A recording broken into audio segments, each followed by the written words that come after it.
بسم الله الرحمن الرحيم الحمد لله رب العالمين إن الحمد لله تعالى نحمده ونستعينه ونستغفره ونعوذ بالله من شرور أنفسنا ومن سيئات أعمالنا من يهده الله فلا مضل له ومن يضلل فلا هادي له أشهد أن لا إله إلا الله وحده لا شريك له وأشهد أن محمدا عبده ورسوله اللهم صل على محمد وعلى آل محمد كما صليت على إبراهيم وعلى آل إبراهيم إنك حميد مجيد اللهم بارك على محمد وعلى آل محمد كما باركت على إبراهيم وعلى آل إبراهيم إنك حميد مجيد ورضى اللهم عن الخلفاء الراشدين والصحابة أجمعين ومن تبعهم بإحسان إلى يوم الدين أما بعد السلام عليكم ورحمة الله وبركاته.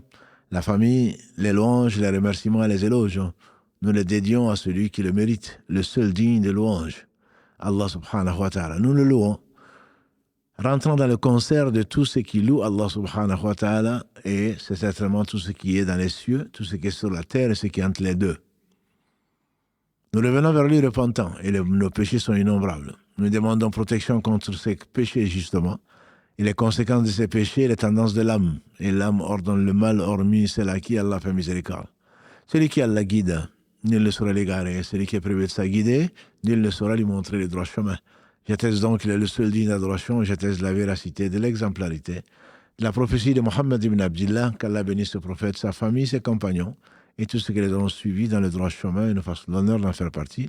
Bienvenue donc dans ce jardin du paradis, et qu'Allah vous accorde tous le paradis sans jugement, et Allah subhanahu wa ta'ala est généreux. Ceci ne représente pas grand-chose pour lui, Jalla wa ala. Sa miséricorde couvre et s'étend sur toutes choses. On va donc commencer par le quiz, et vous avez été très nombreux, un peu plus que la moyenne de nos émissions de l'Islam au quotidien pour donc participer à ce quiz. Et qui a été donc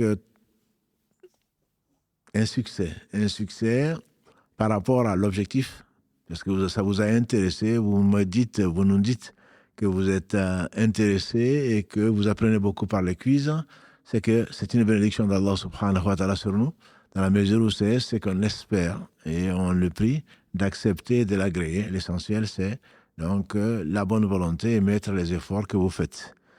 Tant pour ceux qui ont répondu « je ne sais pas », je pense que c'est une grande culture et c'est une grande science que de savoir qu'on ne sait pas, que pour ceux qui ont répondu, et la moyenne aujourd'hui est de 15,12.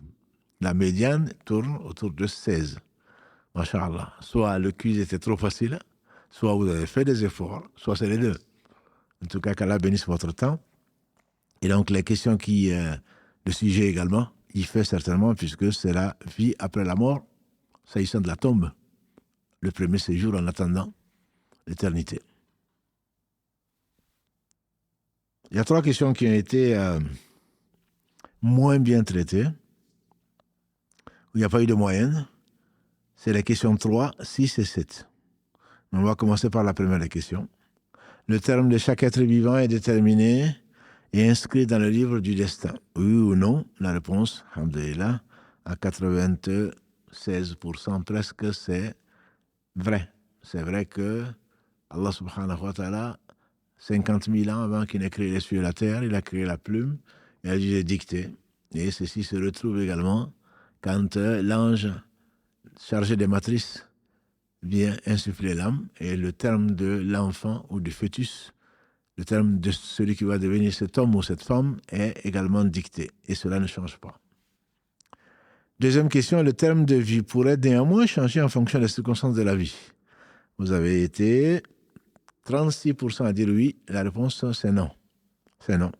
Les circonstances de la vie font partie du destin. Ce n'est pas s'il avait fait ça, il ne serait pas mort, comme certains le disent.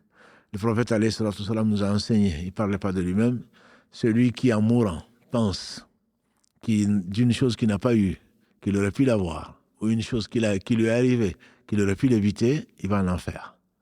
Donc le destin est important et on reviendra, Inch'Allah, sur la question de façon détaillée. Mais non, rien, absolument rien, ne peut s'opposer au destin. La question 3, qui fait partie donc des questions que vous avez, auxquelles vous avez relativement mal répondu. L'ange de la mort annoncera aux moribonds son sort avant de lui prendre l'âme. En effet, le hadith est bien connu. Barra ibn Azib, qu'Allah l'agrée, il a dit qu'un jour le prophète sallam nous a trouvés et en un enterrement, alors on attendait qu'on finisse de creuser le lahad. Le lahad, c'est l'antichambre. Dans les pays musulmans, dans l'enterrement musulman, on creuse un trou et ensuite, à côté, on fait, donc, on met une chambre à l'intérieur par miséricorde. Et c'est notre tradition, contrairement aux autres, c'est de mettre un lahad, c'est de mettre donc une antichambre pour mettre le corps là, comme ça, quand on va recouvrir le trou de la tombe, là, que ça ne retombe pas sur le défunt, puisqu'on respecte le vivant comme le mort. Et donc, quand on voit une tombe surélevée, le corps, il est à côté, en réalité. Le corps n'est pas directement comme dans un cercueil. Le cercueil, le trou, c'est autre que nous. Et quand le lahad, c'est donc notre tradition, comme l'a dit le professeur sallam, on était donc là. Quand disait Barra ibn Azib, le professeur sallam est venu nous trouver là. Et il s'est accroupi, il a pris donc un petit bâton en train de tapoter sur la terre et il pleurait. Il demandait protection contre le châtiment de la tombe. Nous avons demandé protection contre le châtiment de la tombe. Il a dit à nouveau, demandez protection à Allah contre le châtiment de la tombe. Nous avons demandé protection d'Allah contre le châtiment de la tombe. Troisièmement, il a dit, demandez protection contre le châtiment de la tombe à Allah. Nous avons demandé protection à Allah contre le châtiment de la tombe. Il dit, quand l'heure arrive, jusqu'à la fin, le hadith il est très long, il est très instructif. Il dit donc, quand c'est une belle âme, l'ange de la mort s'approche de lui alors, lui passe le salam et il dit, ô âme bienveillante, sors de ton corps et vers la miséricorde d'Allah. Donc l'âme sort comme une goutte d'eau d'un arrosoir. Et ensuite, il raconte ce qui arrive à l'âme mauvaise. Il dit, il arrache l'âme, il dit, ô âme exécrable, sors de ton corps vers la malédiction d'Allah. Voilà, donc l'âme sait, avant de sortir, si elle a été bénie ou si elle a été maudite et qu'Allah nous en préserve. Et ceci également, c'est dans le destin. Quatrième question, l'âme du croyant montera de ciel en ciel, puis redescendra. Vous avez été que 61%, c'est étonnant, à trouver la bonne réponse. La réponse est que oui. Dans ce même hadith de Barra ibn Azib, le prophète sallam dit donc, il se saisit de l'âme du croyant, il le met dans un linceul, kafn, embaumé du meilleur parfum venu du paradis, et les anges se le reprennent, l'ange monte, et toutes les portes du paradis espèrent, prient Dieu pour que l'ange passe par elles. Et donc, toutes les portes du ciel plutôt, donc l'âme monte, au premier ciel, on lui ouvre, au deuxième jusqu'au septième, et arrivé au septième, Allah dit, inscrivez-le parmi les illiyin, donc les gens qui sont les très bienheureux et qui seront au paradis. Ensuite, l'âme descend et cante donc dans le corps. Quant à l'autre, c'est la quatrième question, l'âme du croyant montera donc de ciel en ciel, puis il descendra. Cinquièmement, l'ange du croyant rejoindra ensuite le nouveau cycle et le cycle recommencera, la réincarnation. La réincarnation, bien sûr, alhamdoulilah, ce n'est pas notre école, ce n'est pas notre croyance, et c'est la croyance donc des bouddhistes. Nous, on sait qu'il y a une mort et ensuite il y a une résurrection. Il n'y a pas un recyclage, comme on dirait aujourd'hui, en termes d'écologie. Non, il n'y a pas de recyclage. L'âme va monter, ensuite descendre dans le corps, la personne sera interrogée et ensuite l'âme aura la vie qu'elle a, mais elle ne passe pas d'une personne à une autre. Certains disent, dans la théorie de la réincarnation, que si la personne avait fait du bien, son âme passe dans un homme, dans un bébé. Donc, et à ce moment, ça va continuer. Et si la personne a fait du mal, donc l'âme va passer dans un animal, comme un chien ou un porc ou autre chose. Ce n'est pas du tout ce qui est venu de la part de celui qui a tout créé sans besoin et qui sait absolument tout. Ce sont des théories. Nous ne sommes pas donc adeptes de la réincarnation. Sixième question, l'âme du damné s'arrêtera au deuxième ciel. Ça fait partie des questions où vous n'avez pas répondu de façon satisfaisante, en tout cas pas majoritaire, 46%. La réponse est faux. Faux, l'âme du damné ne pénètre pas dans le ciel.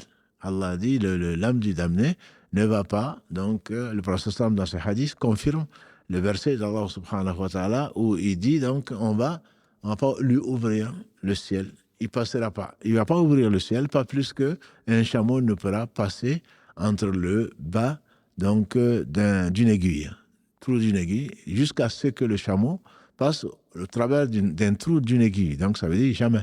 Quand il va arriver au premier ciel, l'âme ne va pas être accueillie là, et donc l'âme va tourner le temps que le corps soit enterré. À ce moment, il va rejoindre le corps.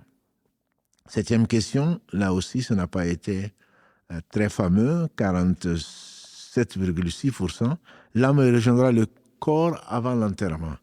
La réponse est faux.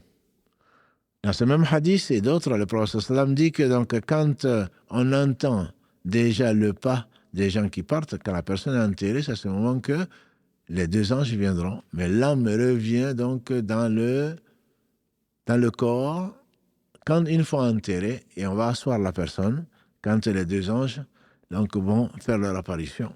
Donc l'âme rejoindra le corps après, puisque l'âme est montrée donc, et jusqu'au-dessus, jusqu'au 7e ciel, dans le cas du croyant, quand l'on compte parmi ceux-là, et dans le cas du non-croyant, du non-croyant, l'âme ne va pas pouvoir entrer, elle va donc flotter ou vivre la vie qu'Allah sait, et ensuite l'âme reviendra donc dans le corps une fois enterrée. 8e question, les questions seront posées par 2 anges, et le sort du défunt dépendra des réponses. Alhamdulillah, vous avez été 91% à répondre c'est vrai, effectivement c'est vrai. C'est vrai dans la mesure où, si effectivement on répond à ces 3 questions, qui est ton Seigneur? Quelle est ta religion?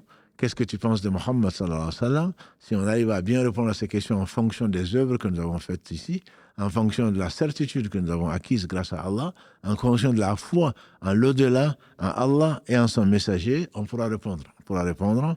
Celui qui n'a pas foi dans ce bas monde, il a beau lire les livres, il a beau se faire répéter, comme le perroquet dont nous avons raconté l'histoire. Il ne suffit pas de dire la ilaha illallah quand le perroquet a été poursuivi par le chat, ben il s'est mis à crier. Et c'est pas la ilaha illallah qui est sorti. Donc dans la tombe, qu'Allah nous préserve, seuls les gens qui ont vraiment vécu l'islam, qui ont vraiment compris, qui étaient vraiment certains de la rencontre d'Allah, qui savaient que leur religion était l'islam, qui était la religion d'Allah, que leur Seigneur est Allah, que Mohammed sallallahu alayhi wa sallam est le prophète qui est venu confirmer, corriger et compléter cette même religion, la religion de tous les prophètes, celui-là sera répondre. Sinon, quand c'est à l'hypocrite, dit le prophète sallallahu alayhi wa sallam, c'est-à-dire les musulmans, qui dit être croyant alors qu'il ne l'est pas. Allah sait son fond, comme il sait toutes choses, celui-là répondrait là adhérer. Je ne sais pas. Et donc ensuite, donc, les anges lui diront, tu ne sais pas, tu n'as rien appris. 8e question, donc des questions seront posées par les 2 anges sur le sort, et le sort dépendra donc des réponses. La réponse donc c'était oui, c'est vrai. 9e question, seuls les musulmans seront concernés par cette épreuve. À 86%, vous avez répondu non, et vous avez bien fait. Aïcha, notre mère, a dit qu'un jour, le prophète sallallahu alayhi wa sallam était absent quand une femme juive lui dit « Vous serez interrogé dans la tombe ». Elle a dit « Non, c'est pas vrai ». Quand le prophète sallallahu alayhi wa sallam est venu, il lui a dit, elle lui a raconté, il a dit « Oui, elle a dit vrai ».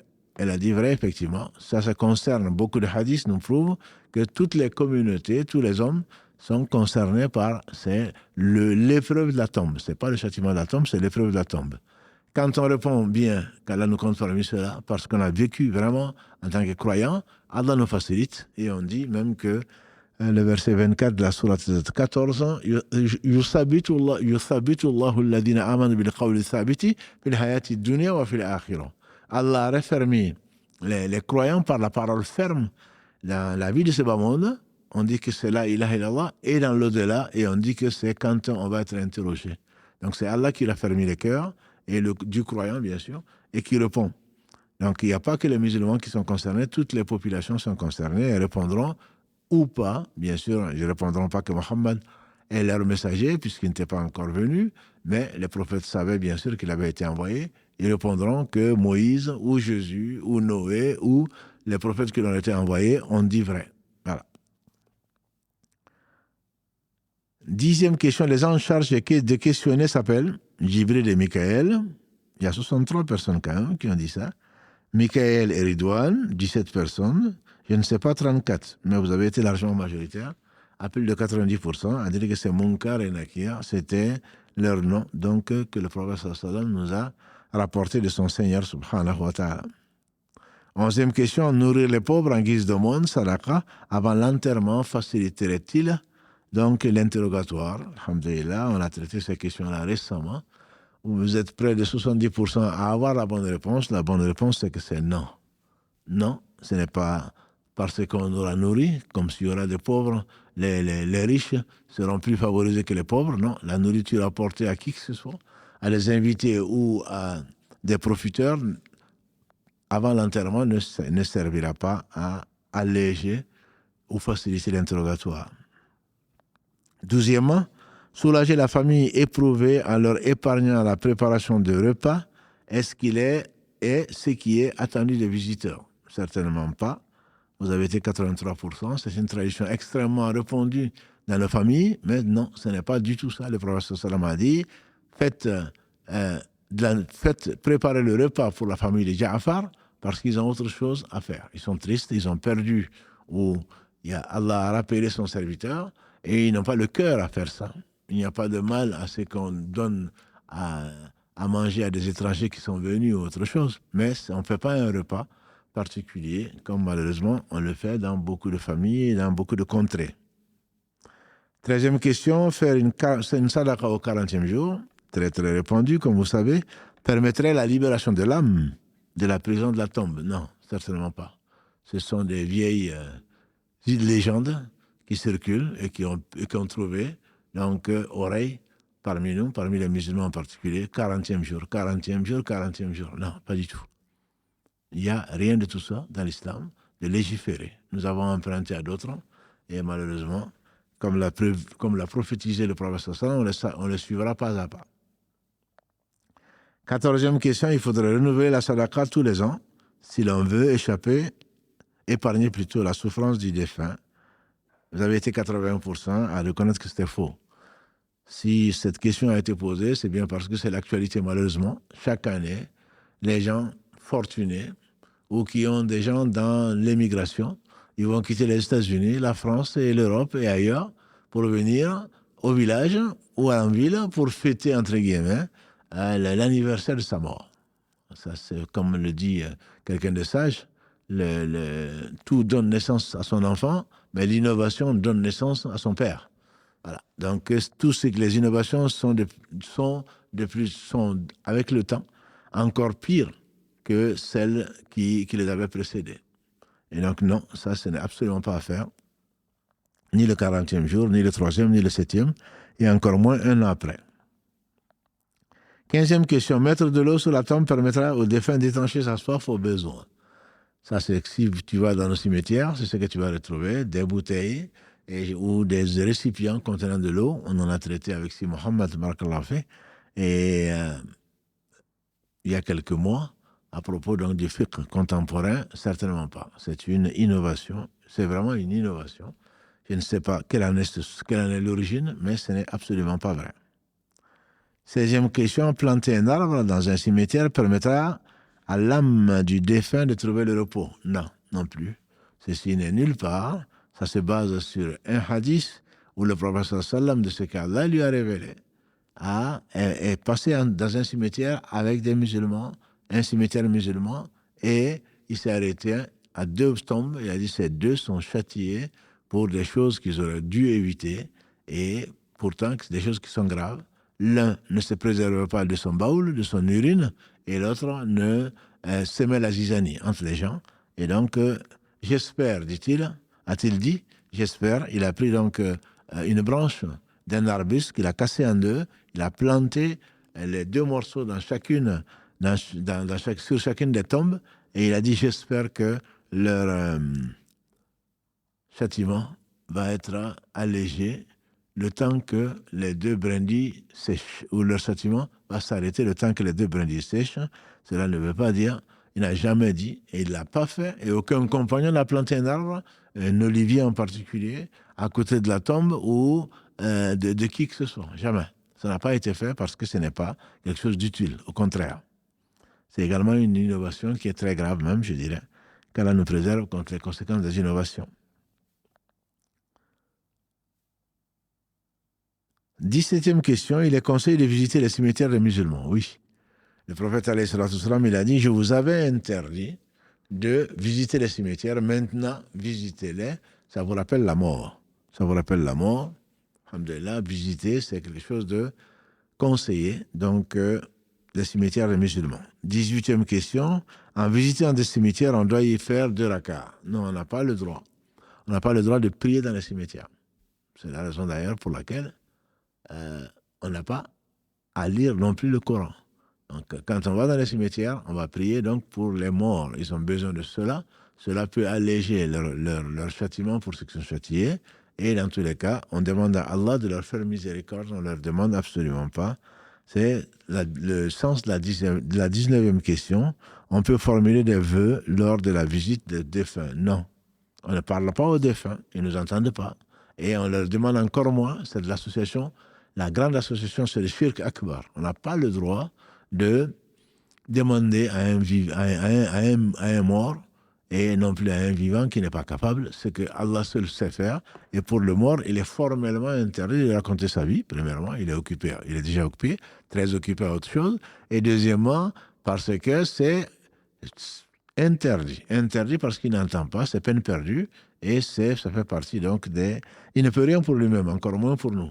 Donc, lui demander des choses, fût-il un wali, comme on le dit, et Allah seul sait qui sont ses alliés, ce sont plutôt les croyants, mais Allah seul sait la vie que mène cet homme ou cette femme dans sa tombe, et pour laquelle donc on va décorer, qu'on va décorer et on va en faire un mausolée, mais ce n'est pas du tout ceci qui nous a été ordonné, c'est formellement interdit. C'est la dernière question. Question numéro 20. Il est permis d'orner des tombes et d'honorer les défunts par l'élévation de mausolées. Non, le prophète, que Dieu le bénisse, il a demandé à Allah que sa tombe ne soit pas un mausolée, que les gens ne prennent pas sa tombe pour donc un lieu de prière. Et il est formellement interdit de le faire, même si c'est courant. Et les gens pensent à bien faire, bien sûr. C'est bien ça le danger. Quand on sait que c'est mal, encore il y a une chance quelconque pour qu'on revienne à Allah, qu'on arrête et qu'on demande pardon. Mais si ce n'est pas le cas, c'est encore pire. C'est encore pire. On n'a pas le droit donc de construire un mausolée. Les tombes doivent être à ras de sol, juste un peu surélevées pour que les gens ne marchent pas dessus, qu'ils sachent qu'il y a une tombe à ce niveau-là. Mais ce n'est pas du tout. On ne doit rien élever au-dessus de quelques centimètres. Quoi. Voilà. Et encore moins, on ne doit pas mettre du ciment ni du marbre, même si c'est fait. Planter ce que l'on plante pour l'orner ou même pour la marque, avec la date de naissance, la date de mort, et tu nous manques, et je ne sais quoi d'autre. Tout ceci, ce sont des habitudes que le prophète sallam nous a interdit de faire, et malheureusement, si seulement on savait, on aurait été bien plus heureux.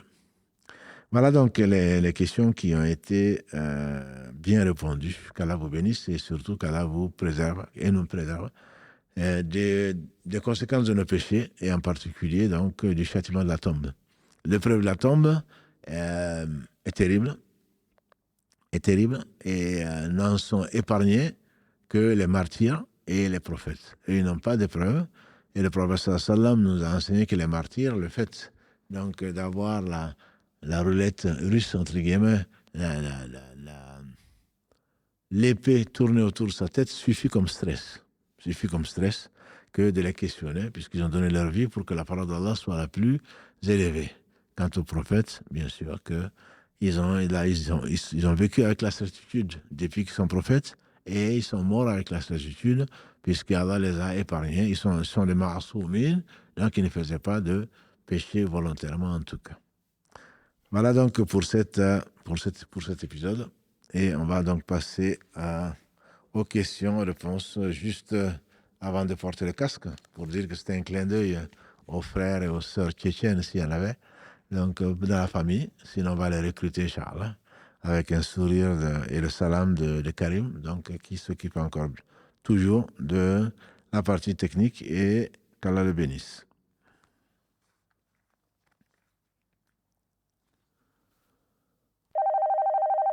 Allô, salam alaikum. Alaykoum salam, cher. Vous allez bien? Alhamdulillah, barakallahu fikoum. Et vous? Alors, moi, j'avais une question. Je me suis fait hospitaliser aujourd'hui. Oui. Je me suis fait opérer du pied. Ils m'ont mis un énorme bandage que je ne dois pas mouiller. Oui. Et je voulais savoir concernant les ablutions si j'ai bien fait ou pas, parce que lors d'un live, vous aviez parlé de faire l'essuyage. Donc, moi, Oui. ce que j'ai fait, c'est que j'ai fait les ablutions normales avec de l'eau pour les parties normales. Et pour le pied qui est emballé, Oui. on va dire, Oui, avec bien sûr.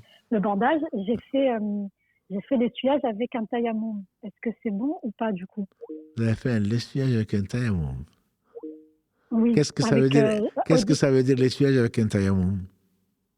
c'est-à-dire que j'ai passé la pierre sur mon pied, de la cheville en faisant tout le tour comme avec de l'eau. Je ne sais pas si c'est bon. Masha'Allah. C'est une nouvelle façon de faire. Qu'Allah vous guérisse, qu'Allah vous guérisse complètement et vous récompense, vous pardonne vos péchés au travers de la douleur et de la tristesse que vous avez pu ressentir. Non, ce n'est pas comme ça qu'il faut faire. Si vous arrivez, si le bandage est petit, vous faites les ablutions et arrivez, vous lavez le pied également, juste là où il y a un petit bandage, entre guillemets, un sparadrap ou autre chose, vous passez les mains mouillées.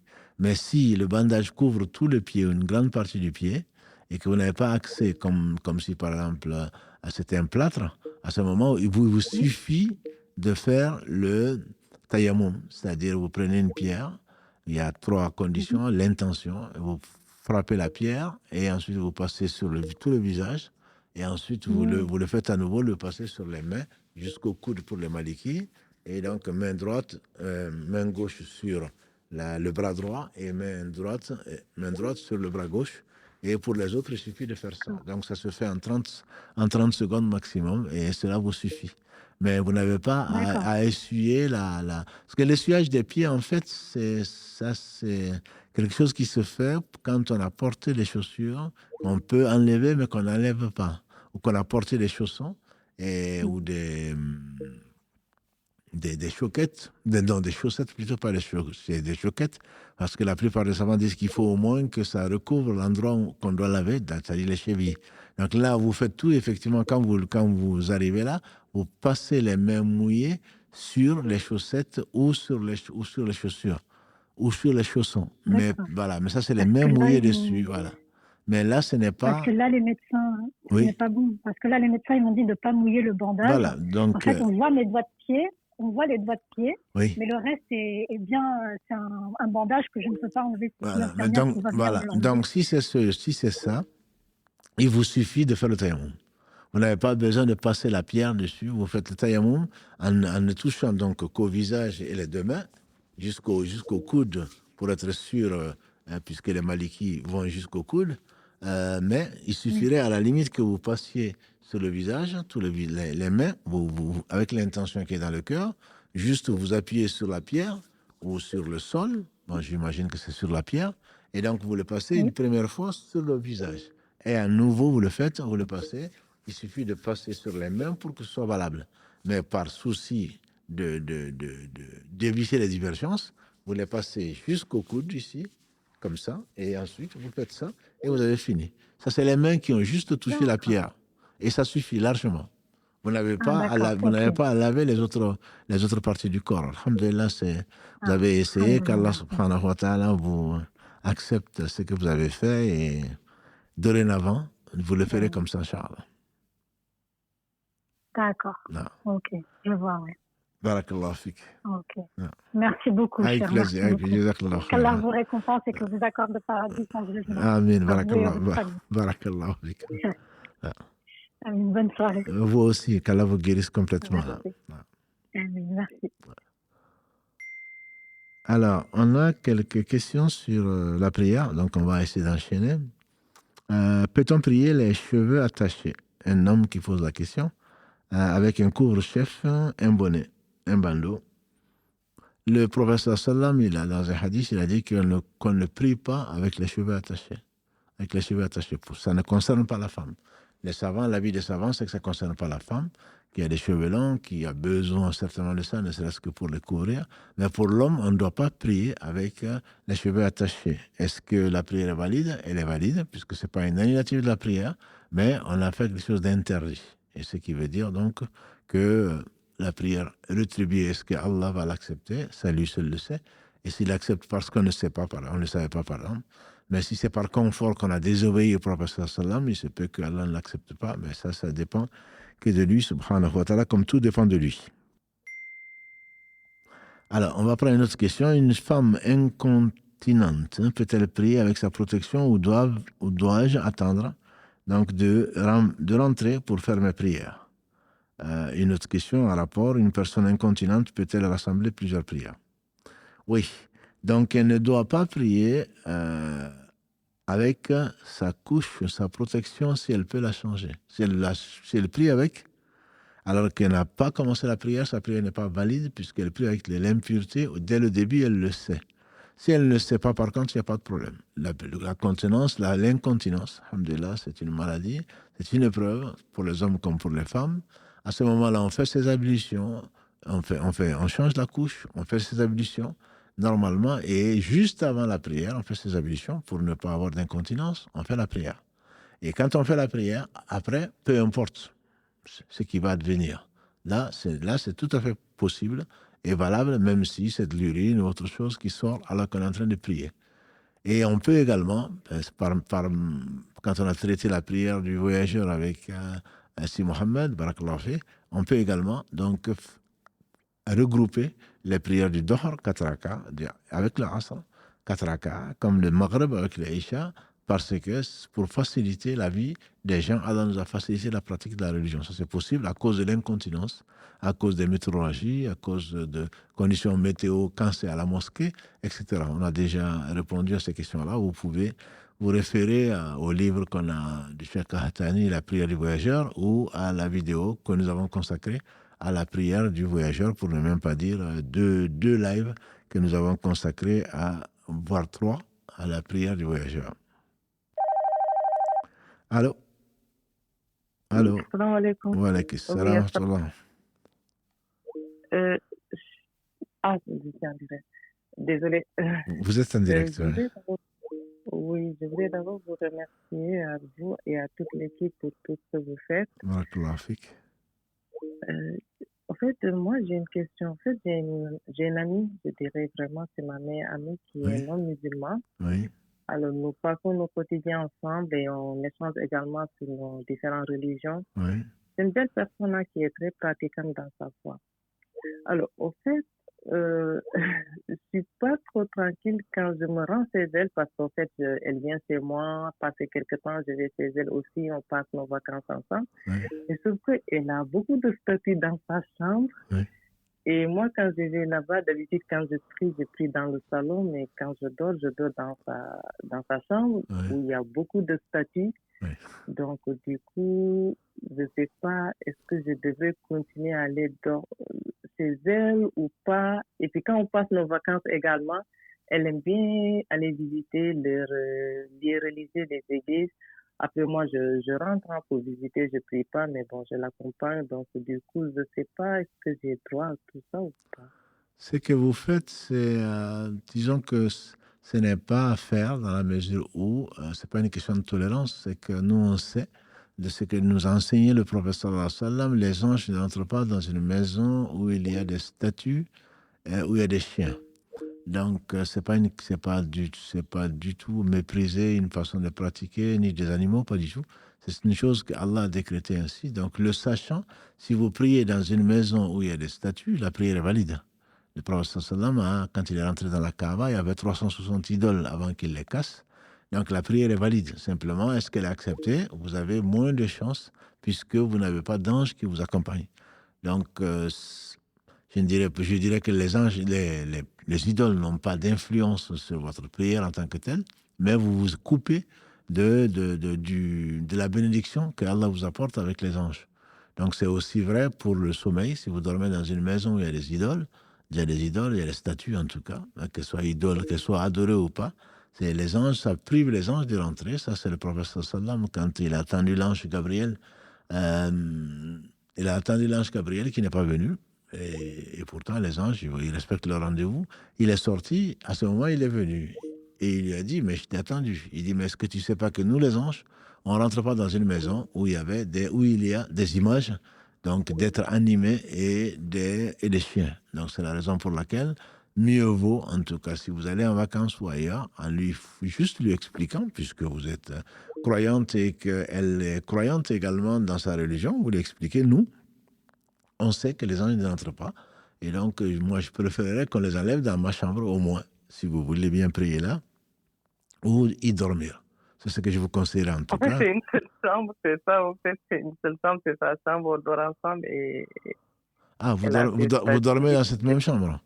Ben, si vous dormez dans cette même chambre, mais si elle tient à ses statuts, ben, vous pouvez dormir, vous pouvez prier, mais sachez en tout cas que vous êtes privé, la parole du prophète sallam est vraie, que vous êtes privé de la présence d'anges dans une chambre comme ça. D'accord. Ouais. Barakallah. Allah yabarak masala. Alors, une question, est-il permis de voyager vers des mosquées autres que les 3 sacrés? Le hadith est clair. Le prophète sallam a dit, ne prenez vos montures que pour visiter 3 mosquées. Donc la mienne, dit-il, c'est que pas celle du Mirail, celle qui se trouve à Médine, sa mosquée, il y a beaucoup de mosquées, mais la mosquée du prophète sallam, à côté de son cimetière, de sa tombe, et la mosquée, celle de Quds, qu'Allah subhanahu wa ta'ala purifie cette maison et nous la conserve, le 3e lieu saint de l'islam, et également la Kaaba, bien sûr. Donc on doit prendre sa monture avec l'intention d'aller visiter ces mosquées-là que pour les 3 mosquées. Après, il n'est pas interdit, entre guillemets, d'aller visiter des frères, d'aller visiter des savants, d'aller visiter autre chose, mais pour autre chose, pas pour la mosquée elle-même. Donc la mosquée peut paraître beaucoup au cours d'une visite que l'on aille prier dans une mosquée parce qu'on en a entendu parler, c'est de la curiosité. Mais on ne voyage pas pour ça. Donc l'intention n'est pas d'aller visiter une mosquée autre que ces 3, puisque le hadith il est très clair et je ne connais pas d'autres explications à celle-là. Allô, salam alaikum. Allô. Allô, alaikum salam. Alaikum salam, on vous écoute. Ok. On a débattu au fait une question tout à l'heure au niveau du quiz. Le quiz disait à propos quand quelqu'un est décédé. Oui. Au fait, mon papa est décédé il y a de cela, je crois, 8 mois. Oui. Il va bientôt faire 1 an. Oui. Donc, la famille propose à ce que une année de la mort du papa, au fait, l'anniversaire, comme vous l'avez dit tout à l'heure, de faire un sacrifice. Oui. Ma question est la suivante. Vous avez dit tout à l'heure, ça n'apporte presque rien aux défunts. Mm-hmm. Et est-ce que moi, en tant que sa fille, quand on parle de cotisation, est-ce que je peux m'incliner de ça? C'est-à-dire, je ne sais pas, si je vais dire à ma mère, j'ai pas d'argent, ça c'est mentir aussi d'une part. Et voilà, je ne sais pas quoi faire maintenant. Parce que j'ai traité le quiz et maintenant vous l'avez aussi débattu, je sais ce que ça veut dire, mais vraiment je ne sais pas quoi dire à ma maman. Alhamdulillah, Allah vous a permis de vous associer à quelque chose qu'il n'aime pas et vous a permis de le savoir. Donc remerciez Allah subhanahu wa ta'ala de vous avoir permis de faire le quiz et d'avoir entendu ce que vous avez entendu. Ce dont je vous parle, ce sont des choses qui sont sûres. Après, les gens peuvent raconter ce qu'ils veulent sans preuve. Donc maintenant que vous le savez, vous ne devez pas vous y associer. Maintenant, il ne faut pas mentir non plus, comme vous dites. Je pense que le mieux serait de transmettre le peu que vous avez entendu, que vous avez compris à vos parents de la meilleure des façons. En disant, maman, tu sais, je ne savais pas que... Le mieux serait de faire une sadaqa maintenant, par exemple, et ne pas attendre, de ne pas faire un anniversaire, de ne pas fêter, entre guillemets, un anniversaire, ou de ne pas attendre l'anniversaire, Et donc maintenant, si on peut le faire, voilà. Maman, d'ailleurs, moi, ce que je propose, même si les autres veulent attendre 1 an, moi, je vais faire ma sadaqa aujourd'hui ou demain. Mais il ne faut pas le faire, il ne faut pas faire à une date précise. Il n'y a pas... La sadaqa, alhamdulillah, profite aux défunts, mais la pratique que nous faisons des 40 jours, de 7 jours, de 1 an, elle est interdite. C'est une innovation.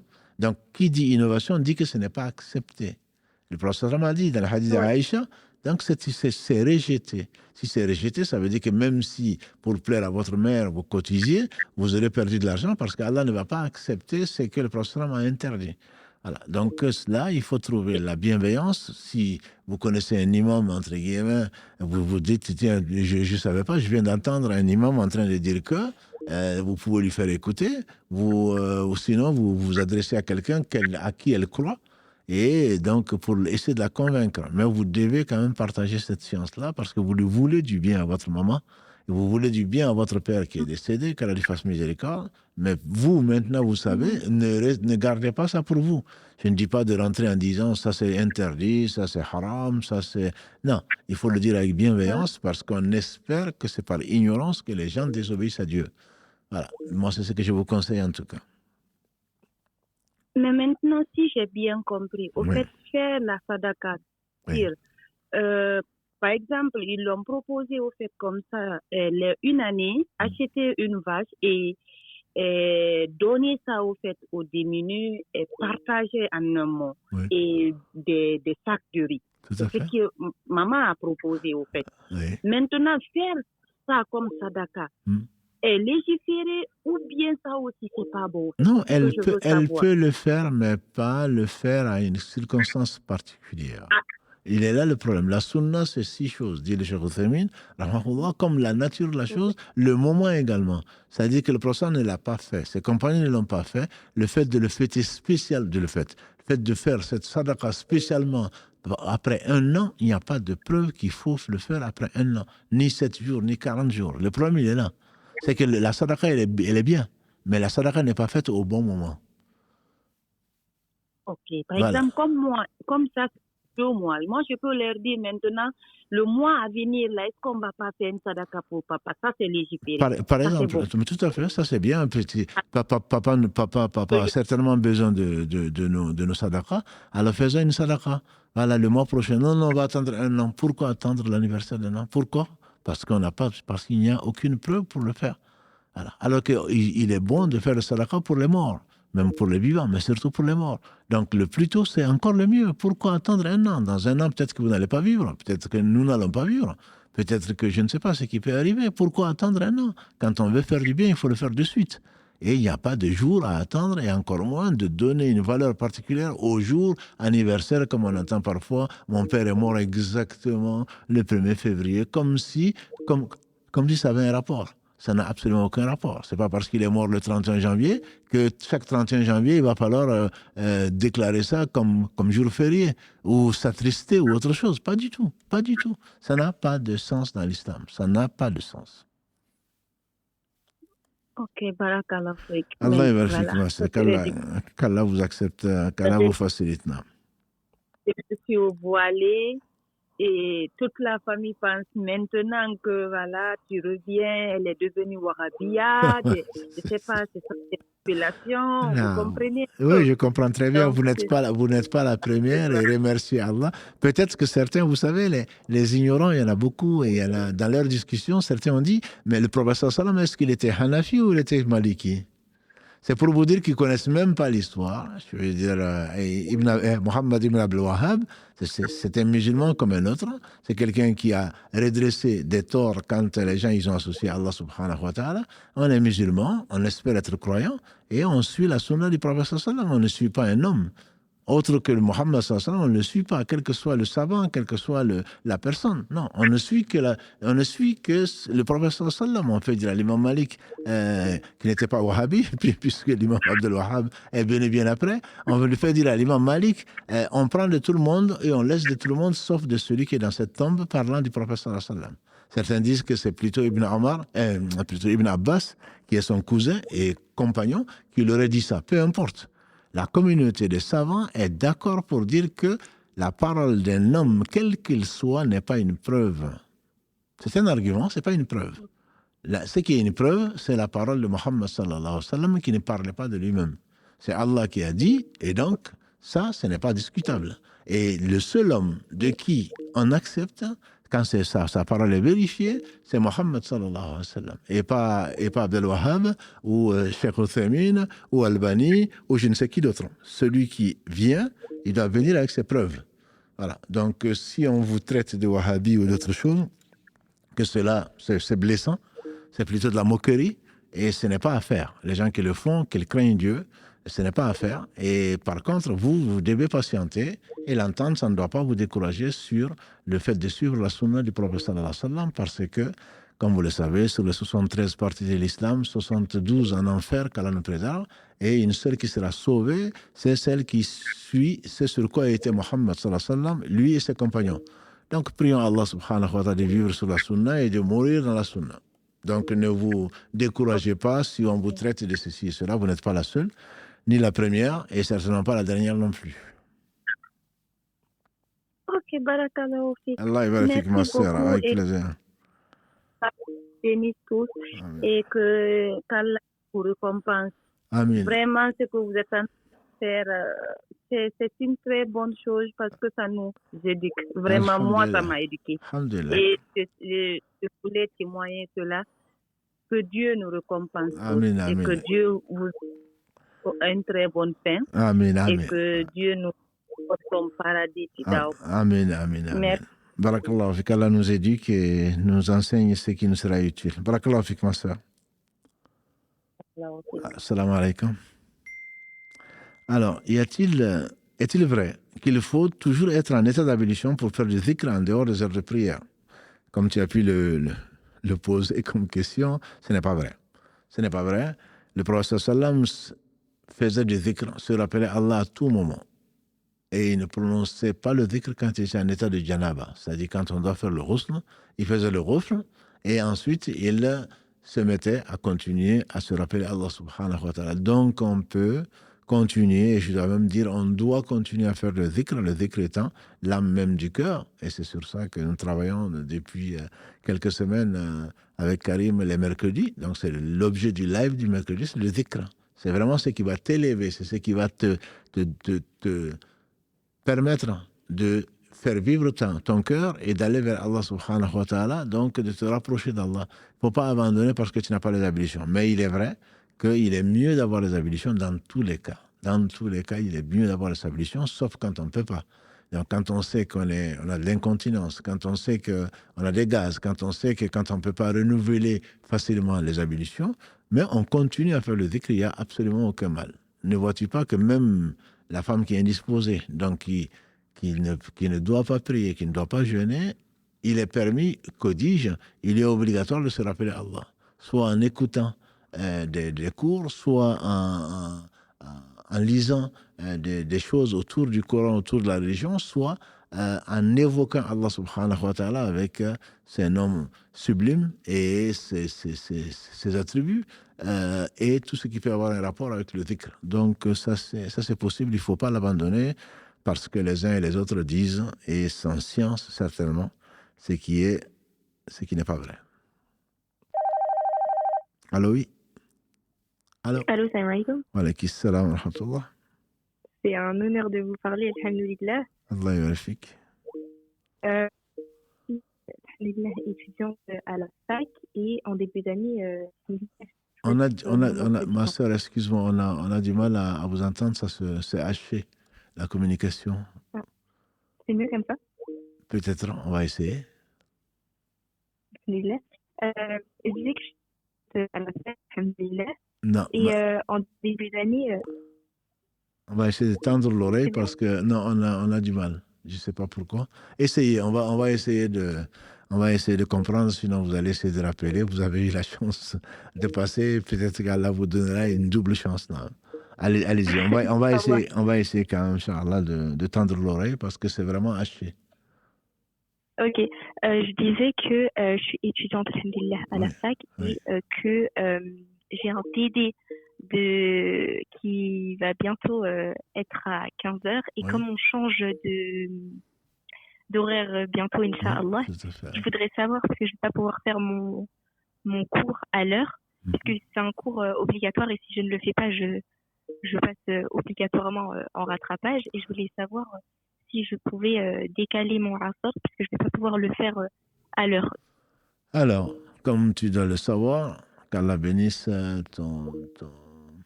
ta vie et ton temps dans la mesure où tu t'en préoccupes, ça c'est une très bonne chose, parce que certains disent j'ai pas le choix. En fait, on a le choix. Le asr, comme vous savez, comme tu le sais, le asr, l'entrée du asr, c'est depuis l'entrée de l'heure jusqu'à sa sortie, c'est jusqu'au moment où le soleil jaunit, qui est la meilleure période, mais celui qui a une raka avant que le soleil ne se couche a donc à prier le asr à temps. Donc il faudrait voir s'il est possible de changer de groupe déjà, parce que j'ai fait quand même des TD pendant presque 7 ans.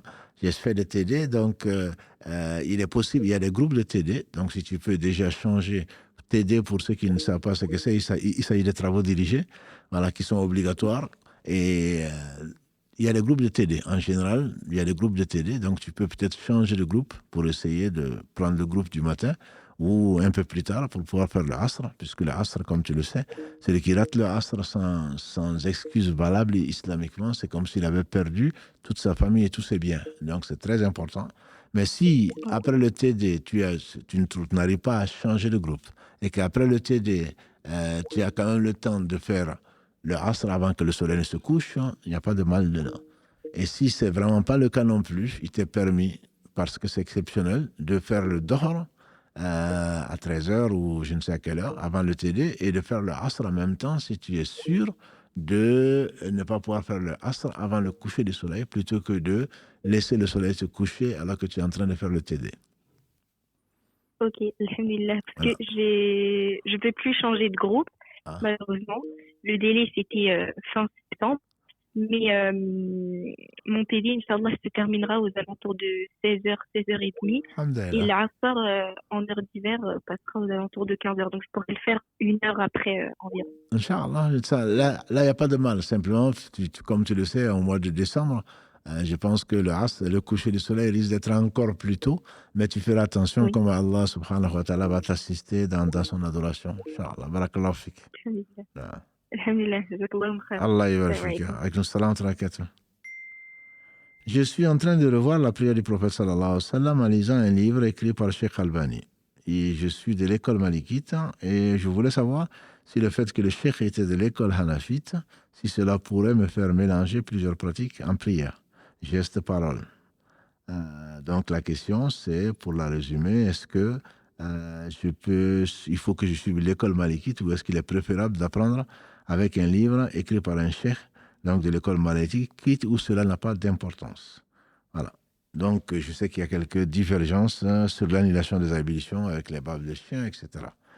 Donc, d'apprendre, tu peux apprendre. Tu peux apprendre. Alhamdulillah, le mieux, c'est d'apprendre dans une école d'abord et ensuite de connaître les divergences. Mais il t'est permis de suivre un imam de confiance. Il n'y a absolument pas de mal. Si tu as commencé, tu connais l'école maliki avec ses règles, il n'y a pas de mal à ce que tu suives un livre de cette école-là. Mais en lisant le livre du Cheikh Albani, qui n'est pas, entre nous, qui n'est pas hanafite. Il n'est pas hanafite, il n'a pas d'école. Il n'a pas d'école, le Cheikh Albani. Donc, ce qu'il a écrit est discuté par les 4 écoles, parce qu'ils ne sont pas d'accord sur tout. Mais il est spécialiste du hadith. Qu'elle le compense pour le travail de clarification qu'il a fait. Mais il n'est pas d'une des 4 écoles. Mais si vraiment tu as la possibilité d'approfondir ton école, l'école dont tu te réclames, qui est l'école maliki, mieux vaut le faire. Sinon, tu vas avoir de la confusion. Mais une fois que tu as approfondi ça, il n'y a aucun mal à ce que tu prennes ce livre-là, qui est une somme en fait de hadiths, et que tu vas retrouver forcément dans l'école maliki. Peut-être pas tout, mais que tu vas le retrouver. L'interprétation peut être un peu différente. Mais si tu n'as pas le cas, si ce n'est pas le cas plutôt, tu peux te contenter de suivre l'imam de ta mosquée ou l'imam de ta ville ou un cheikh n'importe lequel de respecter, de savant, et donc que tu peux suivre parce qu'ils divergent sur la prière de combien ? 5%, 10% peut-être. Et ce que tu dis, effectivement, sur la bave de chien ou sur autre chose, bon, ce n'est pas... L'annulation des ablutions, je ne pense pas qu'il y a vraiment beaucoup de divergences dessus. C'est à part l'école Hanbali, par exemple, qui dit que le fait de manger de la viande de chameau.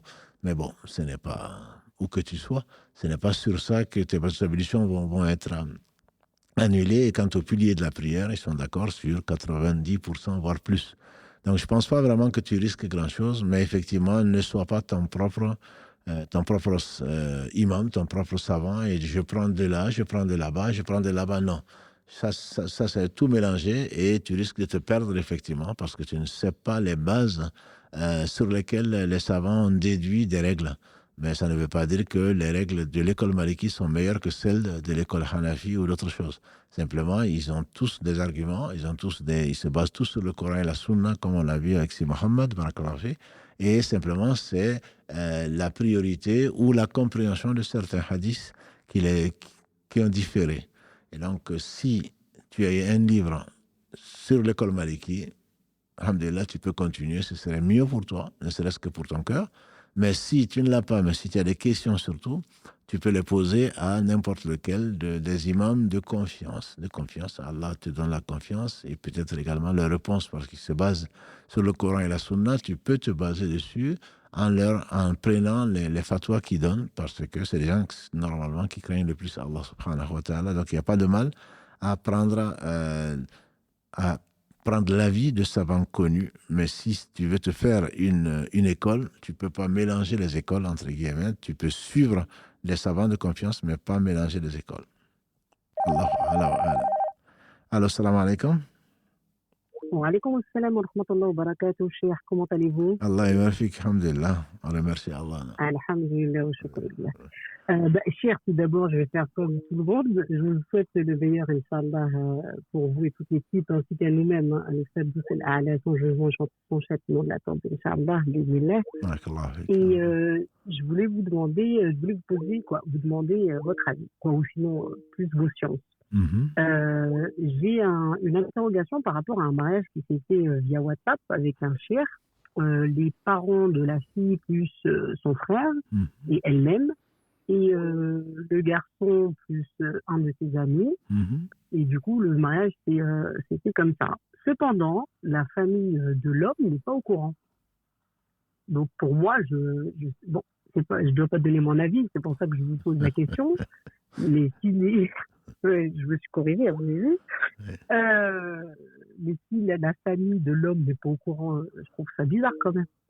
Ce n'est pas sunna que la famille de l'homme ne soit pas au courant, mais le mariage est valable. Si je me retrouve en Chine et que j'ai envie de me marier et que je n'ai pas mes parents, je devrais au moins les avertir et demander leur bénédiction. Mais si les conditions que vous avez décrites, c'est-à-dire si les parents de la femme sont là, ils sont d'accord, et j'espère qu'ils ont fait leur enquête sur le frère, etc., le mariage reste quand même valide. Si les trois piliers du mariage sont réunis, le mariage est valide. Par contre, je pense que le mari est en faute de ne pas informer ses parents, mais le mariage reste valide. D'accord. Voilà. Okay. Mais au moins les parents devraient conseiller le frère, ou même bien avant le mariage, leur demander est-ce que tes parents sont au courant pour qu'ils ne participent pas, etc., au moins pour s'informer, ne serait-ce que pour conseiller leur gendre. Mais le mariage reste valide si les conditions, les piliers que vous venez de citer sont réunis. D'accord, ok. Jazakallahu khairan. Allah yabarfik. Salam alaikum. Wa alaykum salam wa rahmatullahi wa barakatuh. Prier des rakas surrogatoires en groupe sans raison particulière est-il autorisé? À part dans le couple, le prophète sallam, notamment, le tarawih est connu, ça c'est une raison particulière.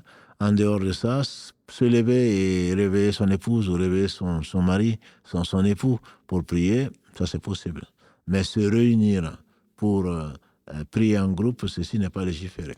C'est pas légiféré. Le prophète ne l'a pas fait, les compagnons ne l'ont pas fait en dehors du ramadan. Et il peut y avoir, dans la famille, effectivement, ça peut arriver, où celui qui l'a demandé, montre-moi un endroit où je veux faire la prière, il est venu, ils ont prié ensemble, mais c'est exceptionnel, surtout si on le fait couramment. Le faire couramment n'est pas légiféré. N'est pas légiféré en dehors du ramadan. À ma connaissance, ce n'est pas légiféré. Allô, salam alaikum. Allô, wa alaikum salam. Je vous écoute. بارك الله فيك déjà pour tout ce que vous faites pour nous. Allah yabarak fik. Salam vous facilite ainsi qu'à tous pour votre équipe. Amin, et vous aussi. Merci beaucoup. En fait, je vous appelle de contacter parce que je suis dans une situation. Là, excusez-moi, est-ce que vous pouvez essayer d'améliorer l'appel téléphonique? On a un petit mal, je pense, les auditeurs aussi. D'accord. Voilà, oui, c'est beaucoup mieux là. Là, vous m'entendez mieux? Oui, on vous entend mieux. On vous entend mieux. Très bien. Donc, je me permets de vous contacter parce que c'est dans une situation où j'ai besoin qu'une personne de science puisse m'aiguiller. Oui. J'ai fait vu le contexte actuel en France et que je suis une femme qui porte le voile, j'ai eu une opportunité dans mon pays d'origine. Oui. Donc, j'ai effectué la hijra et mes parents, par contre, sont restés en France par les circonstances, etc. font que. Oui. Donc, je suis revenue les voir là récemment et j'ai pu voir en fait que au premier abord, ma mère, elle était plutôt favorable à cette hijra-là. Mais là, en fait, je vois que dans les faits, vu que je suis la fille aînée, etc., elle s'en sort pas vraiment, quoi. Enfin, elle me fait ressentir, enfin, je sens qu'elle me le dit pas réellement, mais elle me fait ressentir que voilà, elle a besoin de moi quand même au quotidien, etc., etc. Oui. Et donc, j'aurais voulu savoir, est-ce que c'est possible de m'installer dans un pays qui est limitrophe ou alors, où je peux travailler avec mon voile, etc., pratiquer ma religion, ou est-ce que je peux rester en hijra et essayer de l'aider, mais en distance, quoi. Vous êtes marié ou pas? Non, du tout. Est-ce que vous avez des sœurs et des frères qui peuvent aider votre mère ici? Alors, j'ai des petits frères et une petite sœur, ouais. Les deux qui sont dans la même ville, qui peuvent aider votre mère? Alors, c'est des adolescents, en fait. Ouais. Je suis la plus grande, on va dire, je suis aînée, voilà. C'est des adolescents, voilà. Non, que si je vous pose cette question, parce que la question, c'est la réponse, le conseil dépend de s'il n'y a personne pour aider votre mère et qu'elle a besoin de vous, il faut que vous vous rapprochiez tout en pouvant pratiquer de la meilleure des façons. Donc, si la religion passe avant l'obéissance au père et mère, ça c'est clair. Les gens, ils ont fui avec leur religion. Et maintenant, si vous pouvez pratiquer la religion là où vivent vos parents, et même avec difficulté, certainement il serait mieux pour vous de rester et de patienter, mais tout en respectant les obligations de la religion, où que vous soyez.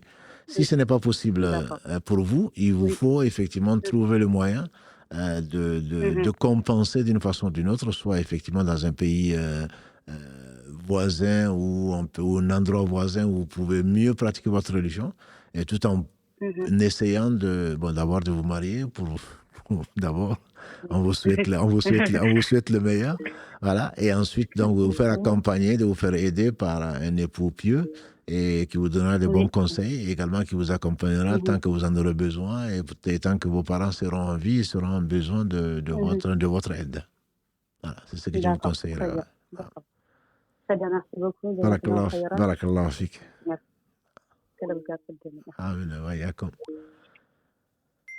Quelles sont les conditions pour se convertir à l'islam? Sont-elles les mêmes pour un homme et une femme? Oui, c'est les mêmes pour un homme et une femme. Il suffit de demander à son Seigneur, sincèrement, de connaître à quoi nous engage l'islam. C'est un devoir pour tout un chacun, pour toute personne qui est pubère, de rechercher la vérité, et la personne sera guidée. Personne ne viendra au jour du jugement dernier en disant « je ne savais pas ». À partir de ce moment-là, il suffit, je connais un certain nombre de cas où les gens se cachent dans leur salle de bain pour faire l'attestation de foi. On n'a pas besoin de ça. Mais islamiquement, de façon plus sérieuse, on doit témoigner devant deux musulmans. Quand je dis témoin, c'est au moins ce qu'on appelle impudiquement des musulmans non pratiquants. Il faut témoigner devant des musulmans pratiquants, ce qu'on peut considérer en islam comme témoin de l'attestation de leur foi. Qu'Allah seul mérite l'adoration, que Mohammed est son messager, on est musulman. Simplement, ce n'est pas une mince affaire. Donc il faut connaître au moins quels sont les piliers de l'islam, quels sont les articles de foi, ce à quoi il faut croire. Et ça se faisait naturellement pour les gens qui étaient simples, comme les Bédouins, qui venaient juste poser des questions. À quoi tu nous appelles? Qu'est-ce qui nous a interdit? Il leur disait, je dirais en 5 minutes, c'était fait. Aujourd'hui, on ne va pas demander de lire le Coran par cœur, de lire tout le Coran ou de lire Riyad Salihin ou d'autres, tous les hadiths avant de se convertir. Non, il suffit d'ouvrir son cœur, demander à Allah de nous aider et de poser des questions essentielles. Et ensuite, bien sûr, on va apprendre sa religion depuis le début, puisque Satan va pleurer, puisqu'il va perdre un adepte, mais malheureusement pas pour très longtemps. Et donc, il faut continuer à cultiver les relations avec Allah subhanahu wa ta'ala qui nous a guidés. Et quand Allah veut du bien à quelqu'un, il le fait comprendre sa religion. Donc, il n'y a pas un stage spécial à faire. Simplement, il faut savoir à quoi on s'engage, sinon on devient un hypocrite. On ne le fait pas pour un mariage, on ne le fait pas pour autre chose, on le fait pour Allah seul. Et donc, la sincérité est indispensable pour que Allah nous pardonne tout ce qu'on a fait, comme péché, les petits comme les grands. Toute personne qui revient vers Allah repentante, Allah lui pardonne. Notamment si elle vient vers Allah en embrassant la même religion que tous les prophètes, notamment en confirmant l'unicité d'Allah subhanahu wa ta'ala et la mission du sceau des prophètes, que Dieu le bénisse. À ce moment-là, tous ces péchés sont pardonnés, les petits comme les grands, les anciens comme les nouveaux, à condition, bien entendu, que la personne soit sincère. C'est que ce soit un homme ou une femme. Et ce qui est également important à faire, c'est de prendre le ghusl, de faire le ghusl, donc un lavage rituel qui est avec de l'eau tiède, j'imagine, de passer l'eau sur tout son corps et sur tous ses poils, avec l'intention de se purifier de ses péchés. Ceci fait partie des conditions où il faut effectivement changer, il faut faire le ghusl. Donc, il faut faire ce lavage-là. C'est psychologique, hein, c'est laver son cœur, en fait, c'est décider donc à sauter le pas, d'abandonner ses passions pour aller vers la vérité qu'Allah a établie par sa grâce, de quitter les ténèbres vers la lumière. Donc, c'est un moment important. D'ailleurs, beaucoup de nos sœurs, j'ai rarement vu un frère pleurer, comme je disais souvent. Tous les dimanches, on organise des séances comme ça pour ceux qui veulent apprendre, découvrir l'islam, ici dans la mosquée. Donc, j'ai rarement vu des frères en train de pleurer, mais les sœurs, généralement, pleurent de joie, se jettent les unes dans les bras des autres, parce que c'est un moment très, très, très important de la vie de quelqu'un. Et le prophète, que Dieu le bénisse, il avait un servant, donc, qui était malade et qui était de confession juive. Et il est venu trouver, parce qu'il était malade, il a été le visiter. Ça, bon, il y a beaucoup de choses à dire, notamment sur sa qualité, son comportement exemplaire. Donc, il a été le visiter, c'était son servant, et il était d'une autre confession. Il a été le visiter parce qu'il était malade. Quand il l'a trouvé sur son lit, et il a visité, bien sûr, il a dû prier pour lui. Il lui a dit, jeune homme, atteste qu'Allah se le mérite l'adoration et que je suis son messager. Il a jeté un œil, le garçon a jeté un œil à son père, qui lui a dit, oui, la tête fait ce qu'Abul Qasim te dit, c'est-à-dire c'était le surnom du prophète sallam, et il a fait l'attestation de foi. Et le prophète sallam a dit, Alhamdulillah, qui a sauvé celui-là du feu de l'enfer. Donc c'est un moment très important de la vie de tout un chacun. Et tout le monde a été averti. C'est pour cela que tous les prophètes ont été envoyés comme avertisseurs de bonnes nouvelles, avertisseurs contre ce qui nous attend à cause de nos péchés, et annonciateurs, donc de bonnes nouvelles. Celui qui sincèrement donc se guide vers Dieu, que Dieu a guidé, dont Dieu a accepté la guider vers ce qu'il a aimé, celui-là, c'est comme le jour où sa mère l'a mis au monde, c'est-à-dire sans aucun péché. Comme s'il revenait d'un pèlerinage qui avait été accepté, et qu'Allah nous guide et nous fasse surtout mourir dans le droit chemin. J'ai fait une umrah et j'ai oublié de me couper les cheveux à la fin. Je l'ai fait en rentrant. Est-ce que ma umrah est acceptée? Je suis une femme. Femme ou homme, la désacralisation fait partie de la umrah. C'est-à-dire que c'est la fin de la umrah. Ça veut dire que tout ce que vous avez fait comme interdit, entre guillemets, que ce soit relation conjugale, que ce soit le parfum, que ce soit tout ce qui est interdit, se couper les ongles, le reste, c'est que vous les avez accumulés jusqu'à ce que vous soyez désacralisé. La désacralisation n'est pas psychologique, hein. C'est que c'est symbolisé effectivement pour les hommes, raccourcir les cheveux ou mieux encore les raser, mais pour vous au moins prendre une mèche, une phalange, enfin on dit l'équivalent d'une phalange, de cheveux. Si vous ne l'avez pas fait, vous avez fait beaucoup d'interdits. Vous voyez ce que vous avez fait comme interdit. Et je ne pense pas que vous puissiez les compenser. Les compenser si vous avez attendu de revenir en France, que vous avez fait tout ce qui a été interdit.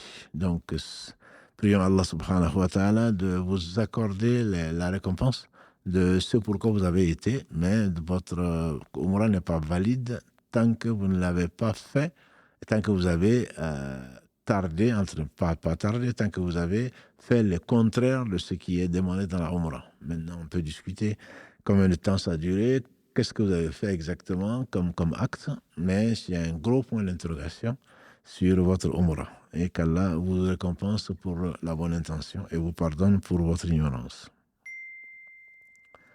Je suis un étudiant en Espagne et je suis énormément tenté par les femmes là-bas. Que dois-je faire car je ne peux pas jeûner pour des problèmes de santé?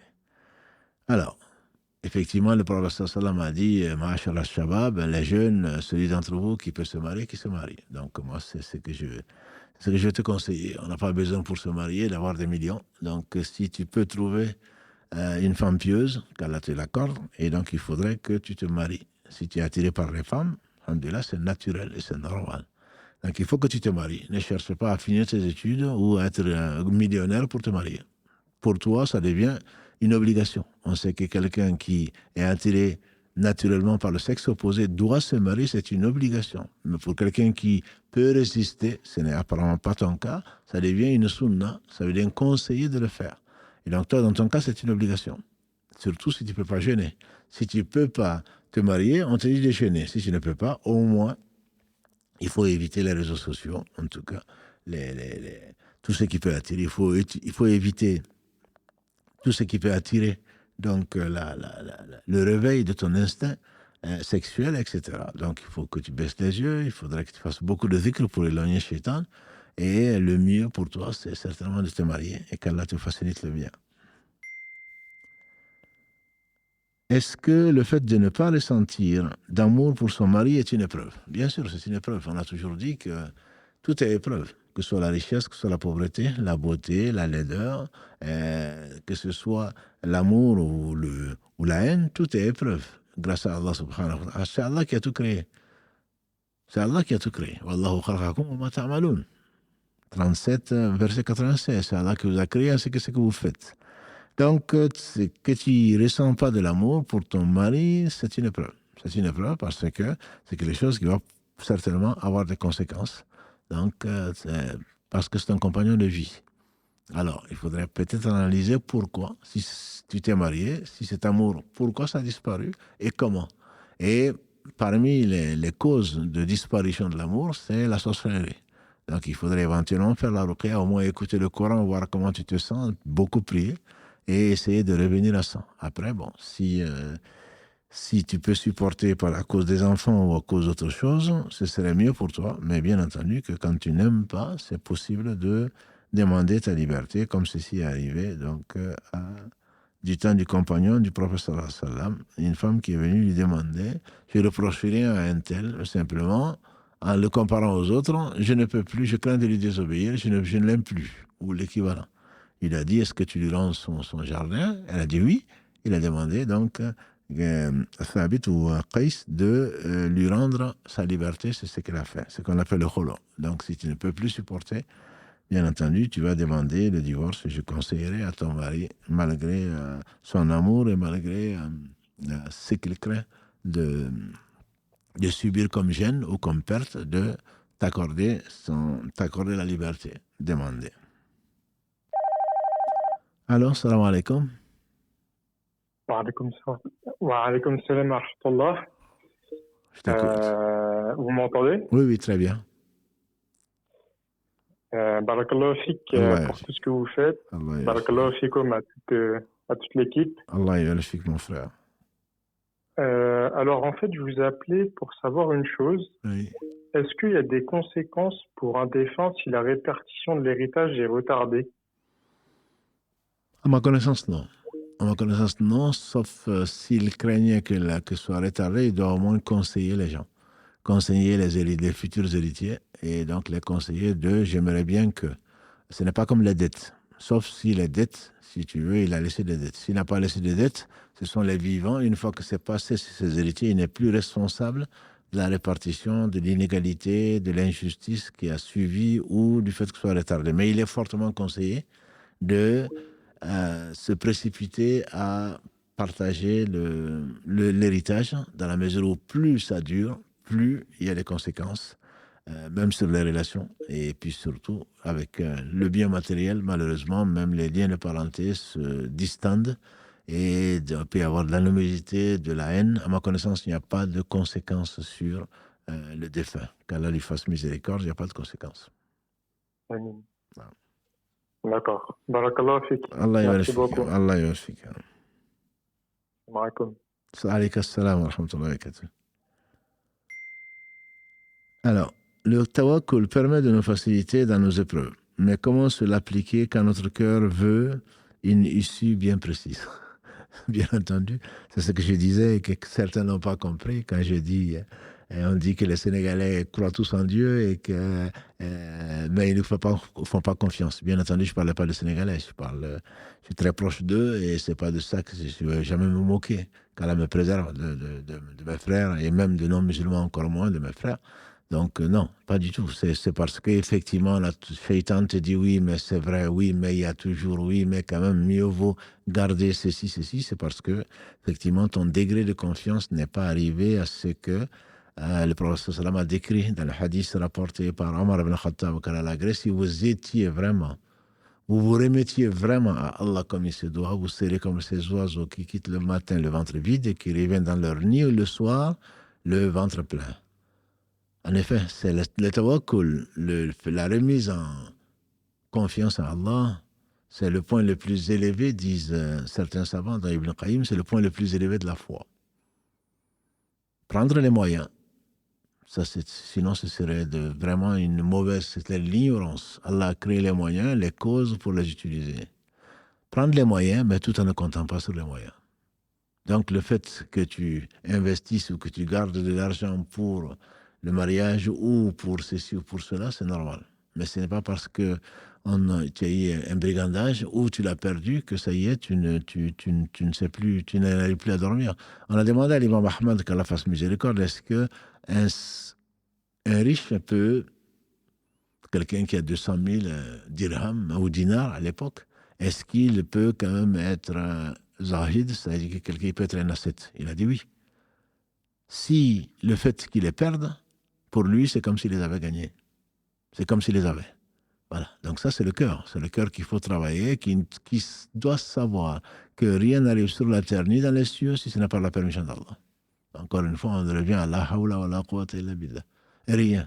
Et donc, personne ne peut nous appauvrir, personne ne peut nous donner ce qu'Allah ne nous a pas destiné. Donc, le tawakkul va avec la foi profonde au destin et que tout ce que nous avons on ne pouvait pas ne pas l'avoir et personne ne peut nous l'enlever surtout. Voilà. Et ce qu'on n'a pas, personne ne peut nous le donner. Voilà. Encore moins nous-mêmes. Donc, ça, c'est facile à dire. Mais c'est vraiment le summum de la foi. C'est connaître Allah. Quand on connaît Allah, nécessairement, on lui fait confiance. Allô, salam alaikum. Wa alaikum salam. Je vous écoute. Salam alaikum. Wa alaikum salam wa rahmatullahi wa barakatuh. Excusez-moi, cher, je me remets un peu de mes émotions parce que je pensais pas vous avoir.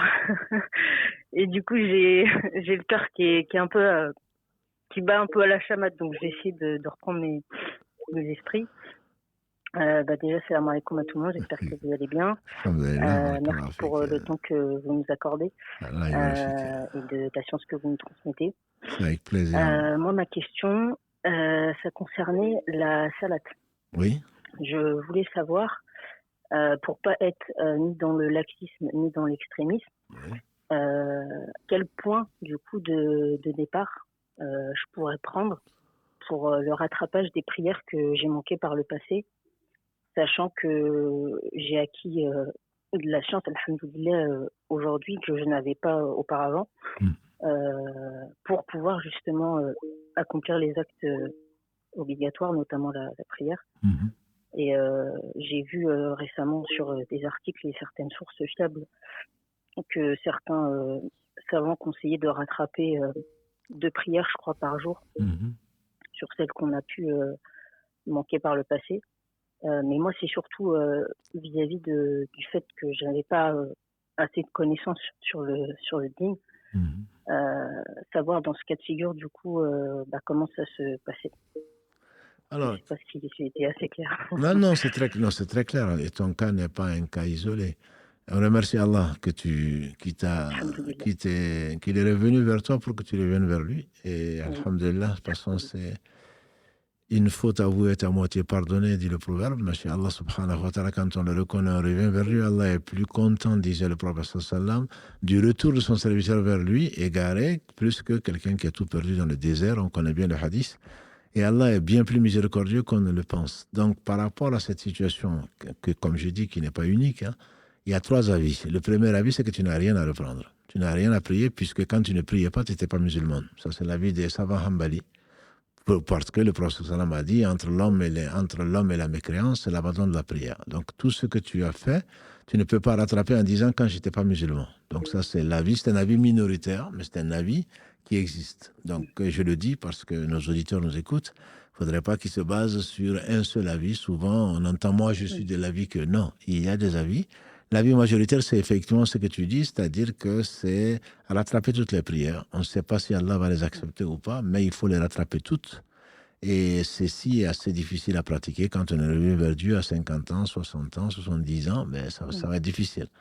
Donc, il y a un autre avis qui est celui des Zahirites, notamment Ibn Hazm, qu'Allah lui fasse miséricorde. C'est l'avis vers lequel, personnellement, je penche.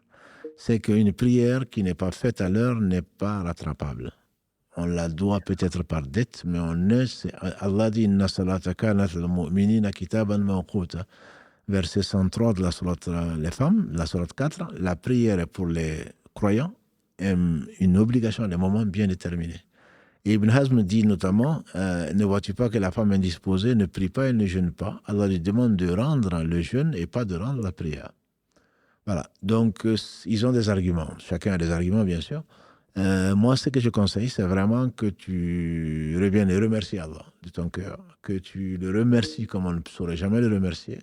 Ensuite, que tu regrettes ce passé-là et que chaque fois que tu peux, que tu te mettes à faire du bien, notamment la prière. Si tu peux te lever le dernier tiers de la nuit, le faire. Si tu as pendant les vacances ou pendant les congés ou quand tu n'es pas fatigué, chaque fois que tu peux, ne reste pas sur les réseaux sociaux, ne reste pas devant la télé, et sans extrémisme, je veux dire. Tu fais vraiment ce que tu peux faire et Allah sait ce qu'il t'a donné et Allah est pardonneur. Mais il ne faudrait pas penser surtout qu'on est pardonné. C'est surtout ça. Mais ça, c'est pour tous les péchés, notamment la prière. Parce que, comme tu le sais, et c'est ce qui te préoccupe, qu'Allah te facilite le jour du jugement dernier, la première chose sur laquelle on va interroger le serviteur, c'est la prière. Si la prière est bonne, voilà. Si la prière est bonne, Allah dit aux anges, j'accepte tout. Donc, si nos prières ne sont pas bonnes, ça craint. Ça craint. Notre mère Aïcha, elle a été étonnée, elle a posé la question au prophète sallallahu alayhi wa sallam. Mais Allah dit فَأَمَّا مَنْ أُوتِيَ كِتَابَهُ بِيَمِينِهِ فَسَوْفَ يُحَاسَبُ حِسَابًا يَسِيرًا. C'est donc, on va te donner le livre de la main droite. Il lui dit, oui, mais j'ai bien compris, c'est pas ça. Ça, c'est vraiment une revue générale, en gros, quoi. Mais si la prière n'est pas complète, je crains pour moi, je crains pour tout un chacun. Donc c'est pour cela qu'il faut regretter, il faut demander pardon à Allah, il faut prier, sachant que personne ne rentrera au paradis par ses œuvres. Donc c'est pas la prière qui va nous faire rentrer au paradis, c'est la miséricorde d'Allah. Il faut compter sur sa miséricorde, continuer à lui demander pardon et essayer de prier au maximum, rajouter les prières surrogatoires, notamment à des moments. Oui, voilà. Voilà, c'est ce que je vous conseillerais personnellement. D'accord, voilà. Très bien. C'est noté, cher. Merci beaucoup. En tout cas, à bientôt, Inch'Allah, et qu'Allah vous facilite. Et Amen. Sans vouloir copier sur tout le monde, qu'Allah vous accorde le paradis sans jugement. Non, vous pouvez copier, il n'y a aucun problème. Karim sourit et alhamdulillah, c'est ce qu'on cherche tous. Et qu'Allah vous pardonne complètement et vous fasse rentrer dans son paradis également. Merci beaucoup. Allah, alayhi salam wa rahmatullahi wa barakatuh. Quel est l'avis de consommer le mariage avant la fête et d'habiter à deux? C'est une question convention. Une fois que le mariage est célébré, et donc la fête, le prophète sallam a dit, si ma mémoire est bonne, je pense que c'est Abdurrahman Auf, il lui a dit, fais une fête, ce qu'on appelle la walima, de la fête, donc fais une fête ne serait-ce que avec une brebis, ou l'équivalent, comme il a dit alayhi salatu wassalam. Donc le fait de faire la fête, on n'a pas besoin d'une salle, on n'a pas besoin de quoi que ce soit, c'est juste faire une sadaqa, et c'est de la publicité pour le mariage, je me suis marié. Mais cela n'empêche pas de consommer le mariage ou de vivre ensemble. Ce qui est conseillé, d'après la sunna, c'est de ne pas tarder, après la consommation du mariage, à faire la walima. Certains parlent de 3 jours. Ça dépend bien sûr des circonstances. Si tu n'as pas de quoi faire une fête, et la fête, c'est pas avec 30 000 euros, quoi, comme certains le font. C'est plutôt du gaspillage, avec de l'interdit, comme on sait le faire. Voilà. Donc, la fête, il suffit de donner à manger à des pauvres pour ce que tu peux. C'est tout. Et tu ne te maries pas pour rester, vivre comme un célibataire. Donc, vivre avec ton épouse ou avec ton époux, c'est quelque chose de naturel. Et c'est plus que conseillé. C'est pour ça que tu te maries. Par contre, ce que je veux dire à certains jeunes qui trichent en promettant aux parents qu'ils ne vont pas consommer de mariage, ou des parents qui exigent qu'il y ait un mariage civil avant la consommation, etc. Bon, si tu promets, la promesse est une dette. Donc, si tu promets à ton beau-père ou à ta belle-mère ou à je ne sais qui d'autre, quoi que ce soit, tu dois la respecter. Personne ne t'a obligé de le faire. Donc, si tu t'engages, celui qui ne tient pas sa promesse, ça fait partie du quart de l'hypocrisie, comme l'a défini le prophète sallam dans le hadith de Abdallah ibn Amr ibn As. Tu as un quart d'hypocrisie si tu te mets à ne pas tenir tes promesses. Par contre, rien ne t'oblige donc à ne pas consommer ou à vivre à deux et ne pas faire la walima. Tu fais la walima dès que tu peux, c'est ça la sunna.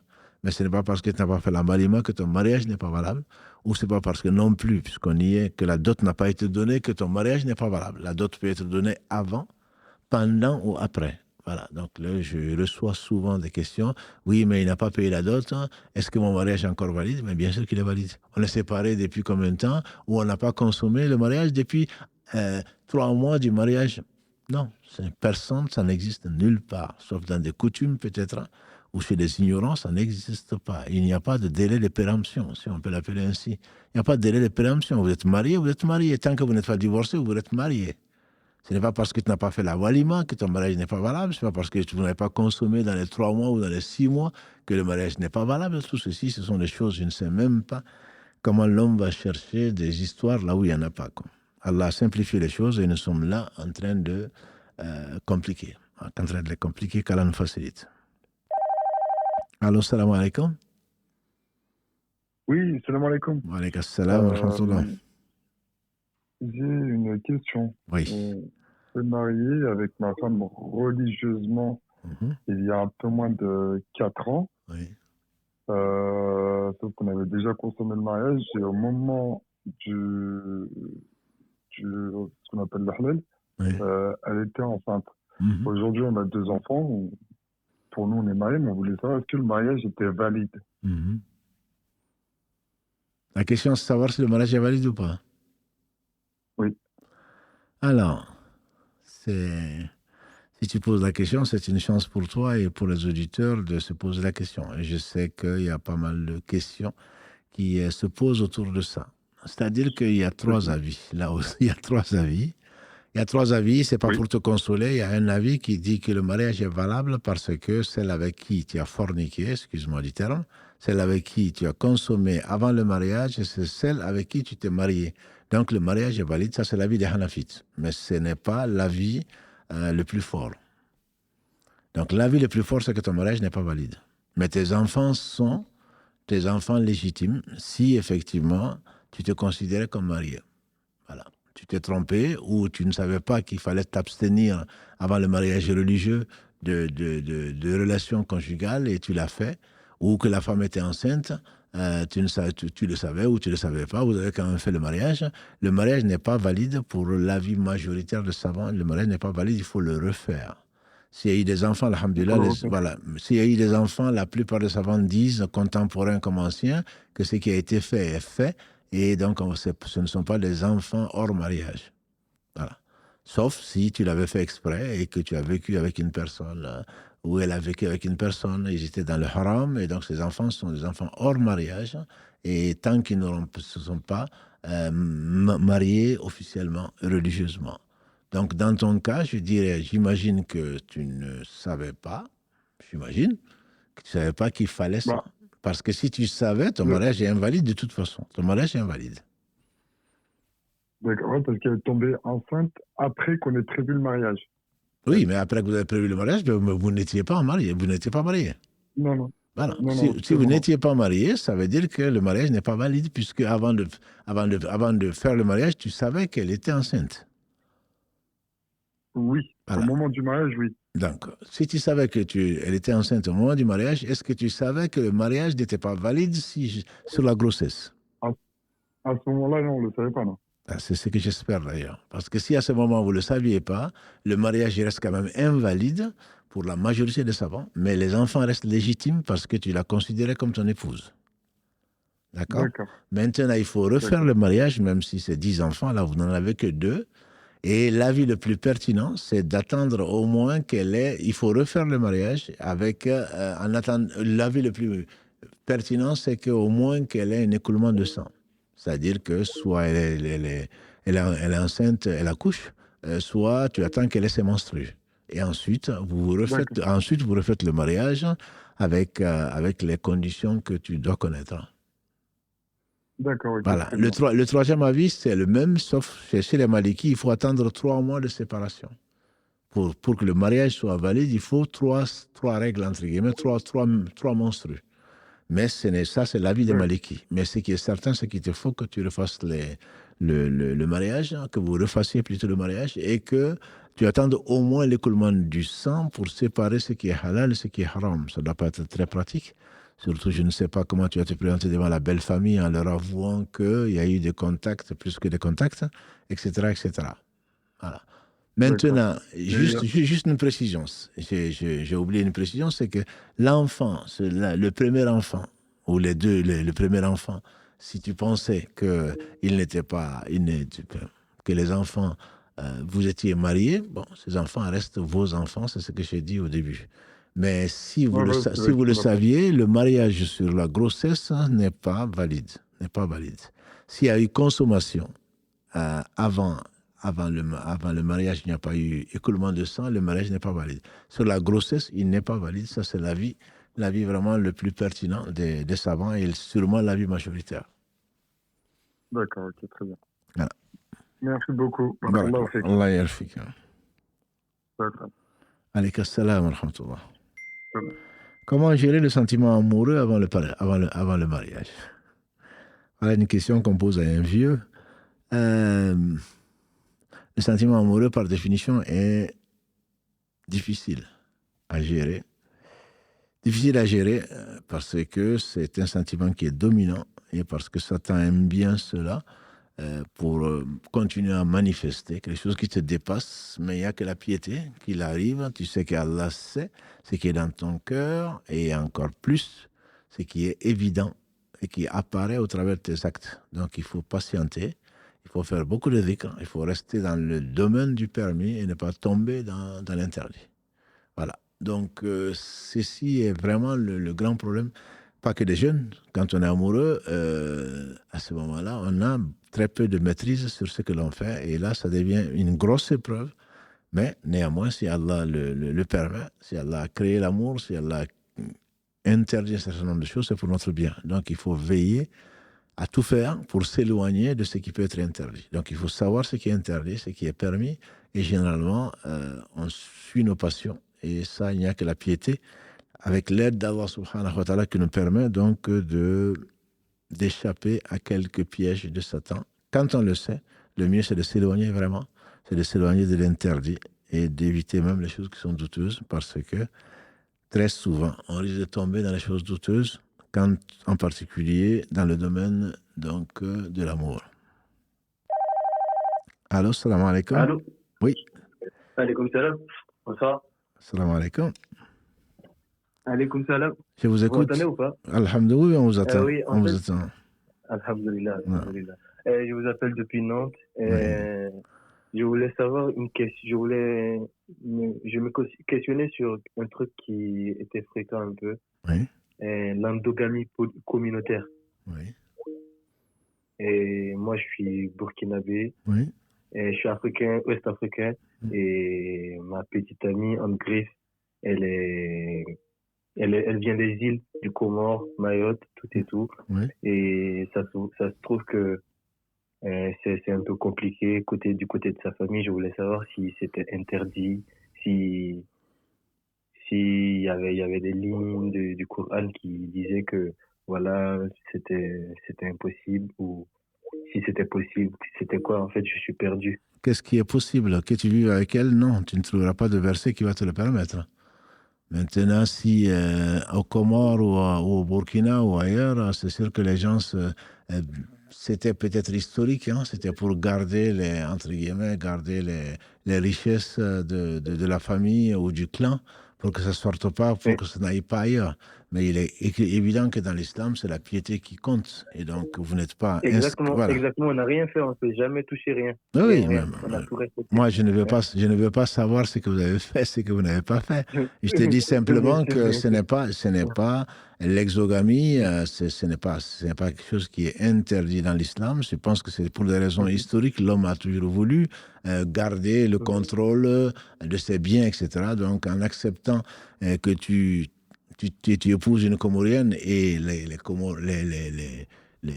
parents également de cette femme, j'imagine, ne souhaitent pas qu'elle t'épouse parce que, bon, elle risque d'aller soit rester à Nantes, soit aller vivre ailleurs, en tout cas pas retourner aux Comores. Donc il y a des craintes de ce genre-là, plus le problème également de coutumes et de traditions qui font que, bon, il y a quelques soucis qui apparaissent quand on n'est pas de la même culture. Mais ce sont des choses que l'islam vient gommer, ou en tout cas que l'islam vient dépasser. Parce que si on a les mêmes références, normalement, on doit s'entendre. Il y a certainement des frictions, mais on doit s'entendre.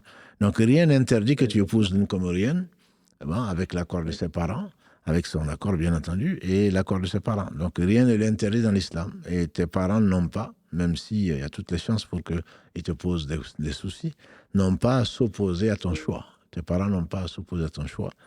Donc, c'est la raison pour laquelle, si tu peux utiliser l'imam de ton village au Burkina, s'il m'écoute, ou je ne sais quoi d'autre, pour essayer de convaincre tes parents que c'est l'important, c'est la piété, et vice-versa.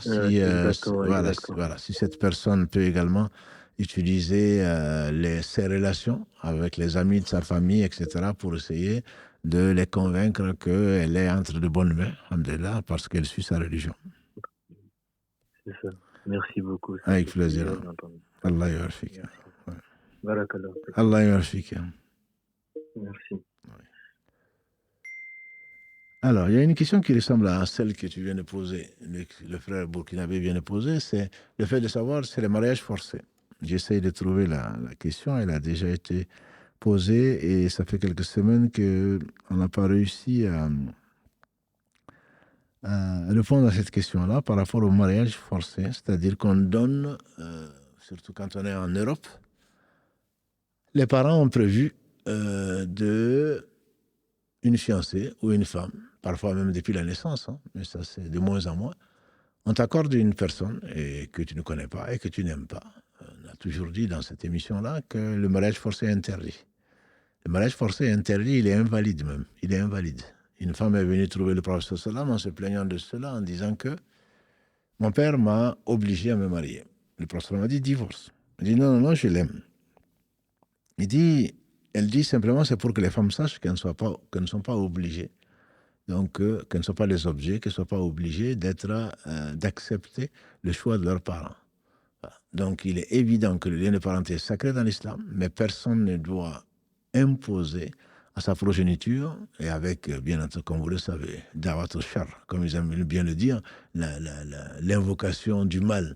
Tu sais, les parents sont importants. Oui, les parents sont importants. Les parents sont importants vis-à-vis de quoi? Les parents désobéissent à Allah en obligeant donc leurs filles, en particulier, à accepter leur choix, ou en obligeant leurs frères ou leurs fils à accepter leur choix. Non, c'est plutôt des choix souvent qui ne sont pas basées sur autre chose que le matériel.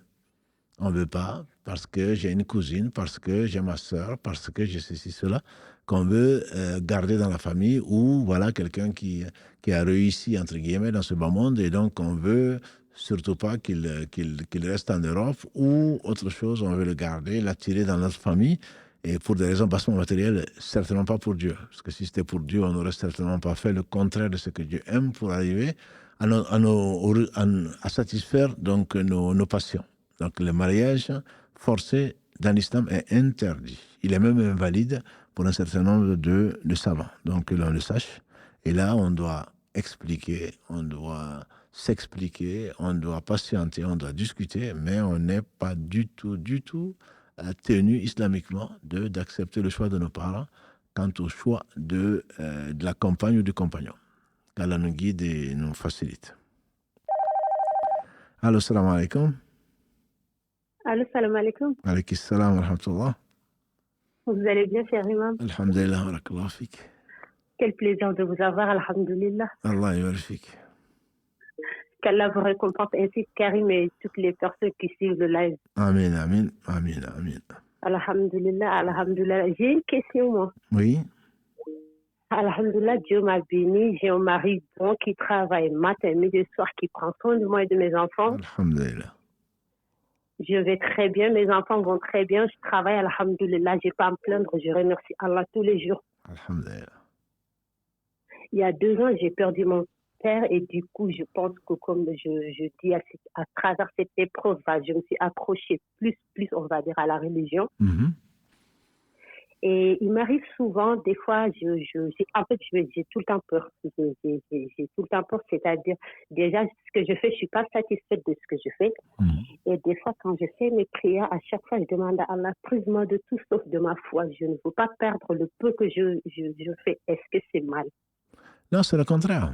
C'est le contraire, parce que c'est que si vous êtes devenu ce que vous êtes devenu, c'est grâce à Allah.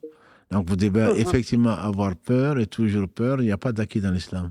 Allah disait, le prophète sallallahu alayhi wa sallam, lui-même demandait, Ya muqallib al-qulub, thabbit qalbi ala dinik. Oh, toi qui renverse les cœurs, raffermis mon cœur dans ta religion. Ça, c'est le prophète sallallahu alayhi wa sallam. Donc, peur de ne plus être musulman, peur de ne plus se rapprocher d'Allah, peur de ceci, cela, c'est normal. C'est normal parce que vous aimez, vous craignez de perdre ce que vous aimez, c'est-à-dire Allah subhanahu wa ta'ala, sa relation, etc., etc. Donc c'est normal, mais il ne faudrait pas non plus que ce soit excessif, comme le disait cette sœur. Il ne faudrait pas non plus qu'il ne faut pas exagérer au point de « Non, moi j'ai peur qu'Allah n'accepte pas ». Non, Allah a dit « Wa qala rabbukum ud'uni astajib lakum ». Allah a dit subhanahu wa ta'ala dans la sourate 40, verset 60, quand ton Seigneur a dit « Appelez-moi et je vous réponds ». Donc, il faut appeler Allah, il faut être confiant qu'Allah va nous répondre. Et même si on ne voit pas le résultat, il ne faut jamais désespérer. Mais il faut vraiment pas penser que nous, on est agréé d'Allah, on va mourir musulman et Allah va nous faire entrer au paradis. Non, ça personne ne peut nous garantir même une bonne fin et encore moins d'aller au paradis. Donc, craindre de perdre sa foi, ça c'est plutôt bon signe. C'est un bon signe de la foi. Donc, continuez à demander à Allah de nous raffermir et de nous faire mourir musulmans et d'obtenir sa satisfaction et qu'Allah vous l'accorde. Allahumma amin, amin. En tout cas, merci beaucoup à vous. Je remercie tous les jours le bon Dieu d'avoir mis votre chaîne sur ma route. Alhamdulillah. Je ne sais pas qu'est-ce que je serais devenue. Allah, je prends Allah contre moi. Qu'est-ce que je serais devenue après cette épreuve? Si je ne vous avais pas trouvé dans mon chemin, je ne sais pas. Allah seul sait. Mais je sais que, alhamdulillah, qu'Allah vous récompense. Qu'Allah vous accorde une meilleure fin. Amen, amen. Qu'Allah vous donne tout ce que vous désirez dans la vie et vous préserve tout ce que vous avez peur, Inch'Allah. Amen, amen. Barakallahu fik. Salam alaikum. Merci beaucoup à vous. Merci à Karim aussi. Alaykum salam wa rahmatullahi wa barakatuh. Merci à vous aussi. Alors, beaucoup de questions encore sur le mariage et le divorce. Entre autres, on pose la question, salam alaikum, le mariage et le divorce papier n'est-il pas une innovation ou cela existait dans la première génération? Il y a beaucoup de choses, ma sœur ou mon frère, qui n'existaient pas dans la première génération. On n'appelle pas innovation ces choses-là, ces choses matérielles, comme la montre, comme tu es assis ou assise devant ta télé ou devant ton écran, en tout cas, en train de regarder, c'est une innovation aussi. Non, avant, il n'y avait pas de papier, déjà. Ensuite, quand il y a eu le papier, il y avait très peu de gens qui écrivaient. Tu sais que du temps du prophète sallallahu alayhi wa sallam, il y avait très peu de gens qui savaient écrire. Lui-même, sallallahu alayhi wa sallam, ne savait ni lire ni écrire. Comment tu veux qu'il y ait des certificats de mariage ou autres? Non, ce ne sont pas des innovations, ce sont des choses que les gens ils ont inventées. Il y a des inventions donc, qui nous servent, comme le téléphone aujourd'hui, malheureusement. Les réseaux sociaux, c'est très bonnes innovations, mais utilisées à des fins qui sont parfois complètement désorientées, complètement interdites, etc. Donc, mais ce n'est pas une innovation. On n'appelle pas ça une innovation. Une innovation, c'est dans la religion. On fait ça pour se rapprocher d'Allah. Et je ne connais personne qui va faire un mariage civil, avoir un papier et un livret de famille pour se rapprocher d'Allah. Je n'en connais pas. Donc ça, ce n'est pas de l'adoration. Quand on parle d'innovation, on parle toujours d'adoration. Il ne s'agit pas d'innovation technologique. Et il est évident que ceci n'est pas quelque chose de mauvais. Chacun évolue avec son temps, entre guillemets, et si tu as besoin de papier, il n'y avait pas non plus de carte de séjour, il n'y avait pas non plus de certificat de je ne sais quoi, il n'y avait pas de passeport, il n'y avait pas de carte d'identité. Pourquoi tu n'appelles pas ça innovation? Non, il faut pas tout mélanger et il ne faut pas exagérer surtout. L'innovation n'est pas ce que beaucoup de gens disent. L'innovation, c'est en matière d'adoration. Allahu a'lam. On va peut-être prendre un dernier appel, parce que Karim nous a autorisé aujourd'hui à aller un peu plus vite à cause de petits problèmes techniques qu'on a eus. Donc, on va prendre le dernier appel, comme il me l'a bien dit. Oui, allô, salam alaikum. Allô, vous m'entendez? Oui, vous êtes la dernière à intervenir ce soir, Inch'Allah, en direct. Alhamdulillah. Alhamdulillah. Salam alaikum. Alaykum salam wa rahmatullah. J'avais une question, parce que je suis seule en France et je suis orpheline, mais j'ai de la famille et mon grand frère, du coup, qui est mon mahram, on n'habite pas du tout dans le même pays, mais j'aimerais vraiment faire une Omra moi seule, mais j'ai lu et j'ai fait des recherches comme quoi les femmes, on n'a pas à voyager seules. Et du coup, j'aimerais faire le voyage avec lui, mais si ce n'est vraiment pas possible de faire le voyage et que j'ai le moyen d'y aller avec un groupe de femmes, est-ce que c'est légiféré d'y aller sans lui ou je dois prendre la patience et attendre de le faire avec lui pour voyager avec mon tuteur légal? Alors, moi, si c'est pas trop cher, de venir te chercher serait encore mieux. Tu sortirais des divergences. Mais la majorité des savants, la majorité des avis, l'avis majoritaire, c'est que tu dois y aller avec un mahram. Donc, si ton mahram peut venir te chercher, ça lui fera des hasanats, ça t'enlèvera des doutes, et c'est ce que je te conseille. Si ce n'est pas le cas, tu patientes, tu attends de te marier, Inch'Allah, et tu vas poser comme dot une Omra, voilà, comme ça te paiera tout le temps que tu as patienté, et qu'Allah te facilite un mari pieux. Sinon, il y a un avis minoritaire que je ne conseille à personne. Il y a un avis qui dit qu'on peut aller avec un groupe d'hommes pieux. C'est un avis qui est valable, en tout cas pour le Hajj, qui est une obligation. Et il y a 2 écoles sur 4 qui l'autorisent. Mais pour la Omra, l'avis n'est pas l'avis d'école. Les 4 écoles disent qu'il ne faut pas voyager sans mahram, ni pour la Omra, ni pour autre chose. Donc, ne serait-ce que pour sortir des divergences, je ne conseille à personne de surfer sur les divergences, et encore moins sur Google. On y trouve à boire et à manger. Donc, pour une chose qui n'est pas une obligation comme la Omra, je ne conseille pas. Je conseille à toutes mes sœurs de voyager d'éviter les divergences et de voyager avec les maharim, sinon de patienter, et Allah subhanahu wa ta'ala accorde l'intention, le résultat, Allah accorde subhanahu wa ta'ala la récompense de la bonne intention. Donc même si tu n'y vas pas, Inch'Allah, il se peut qu'il t'inscrive une Omra complète, plus le fait que tu aies préféré éviter la divergence pour suivre donc la sunna du prophète sallallahu alayhi wa sallam. Amin, merci, barakallahu fik. Allah Et je peux poser une autre question? Mais, puisque tu y es, mais on avait dit en tout cas tu es la dernière intervenante, mais n'abuse pas. Ok, c'est pas grave, alors merci. Non, vas-y, on va pas te frustrer, vas-y. Je vois Karim qui fait oui de la tête, vas-y. Ok, c'était pour savoir aussi, du coup, le même sujet, vu que mon mari n'est pas dans le même pays que moi. Si je souhaite faire des muqabala, est-ce que je priorise le fait de le faire avec un imam, ou si j'ai des copines qui peuvent être avec moi, est-ce que c'est bon pour moi, ou je préfère le faire avec les imams? le faire avec les imams, je pense qu'il faut déjà, tu en parles à ton frère, au moins qu'il soit au courant, au moins que l'avertir, puisqu'il ne peut pas le faire. Il délègue ça à un imam. Un imam est censé être pieux. Je dis bien censé, parce qu'il y a à boire et à manger, comme on le sait, partout, même parmi nos imams. Il y a des gens qui ne craignent pas Allah. Quand j'entends, et encore j'insiste, pour dire on va faire des sorties dans les Alpes, ou dans les Vosges, je ne sais quoi, pour parler du repentir sincère. Ça me fait sortir avec des femmes non mariées, même s'ils étaient mariés, pour aller se repentir dans les montagnes. C'est quelque chose que j'aime pas. Donc, il y a des imams qui guident vers le chemin droit, je ne doute pas, et il y a d'autres qui ne le font pas. Donc, mais en général, les imams sont censés connaître Allah, donc de le craindre plus. Le danger que tu as, ma sœur, avec des copines, c'est que même la muqabala, le frère peut être intéressé par ta copine et pas toi.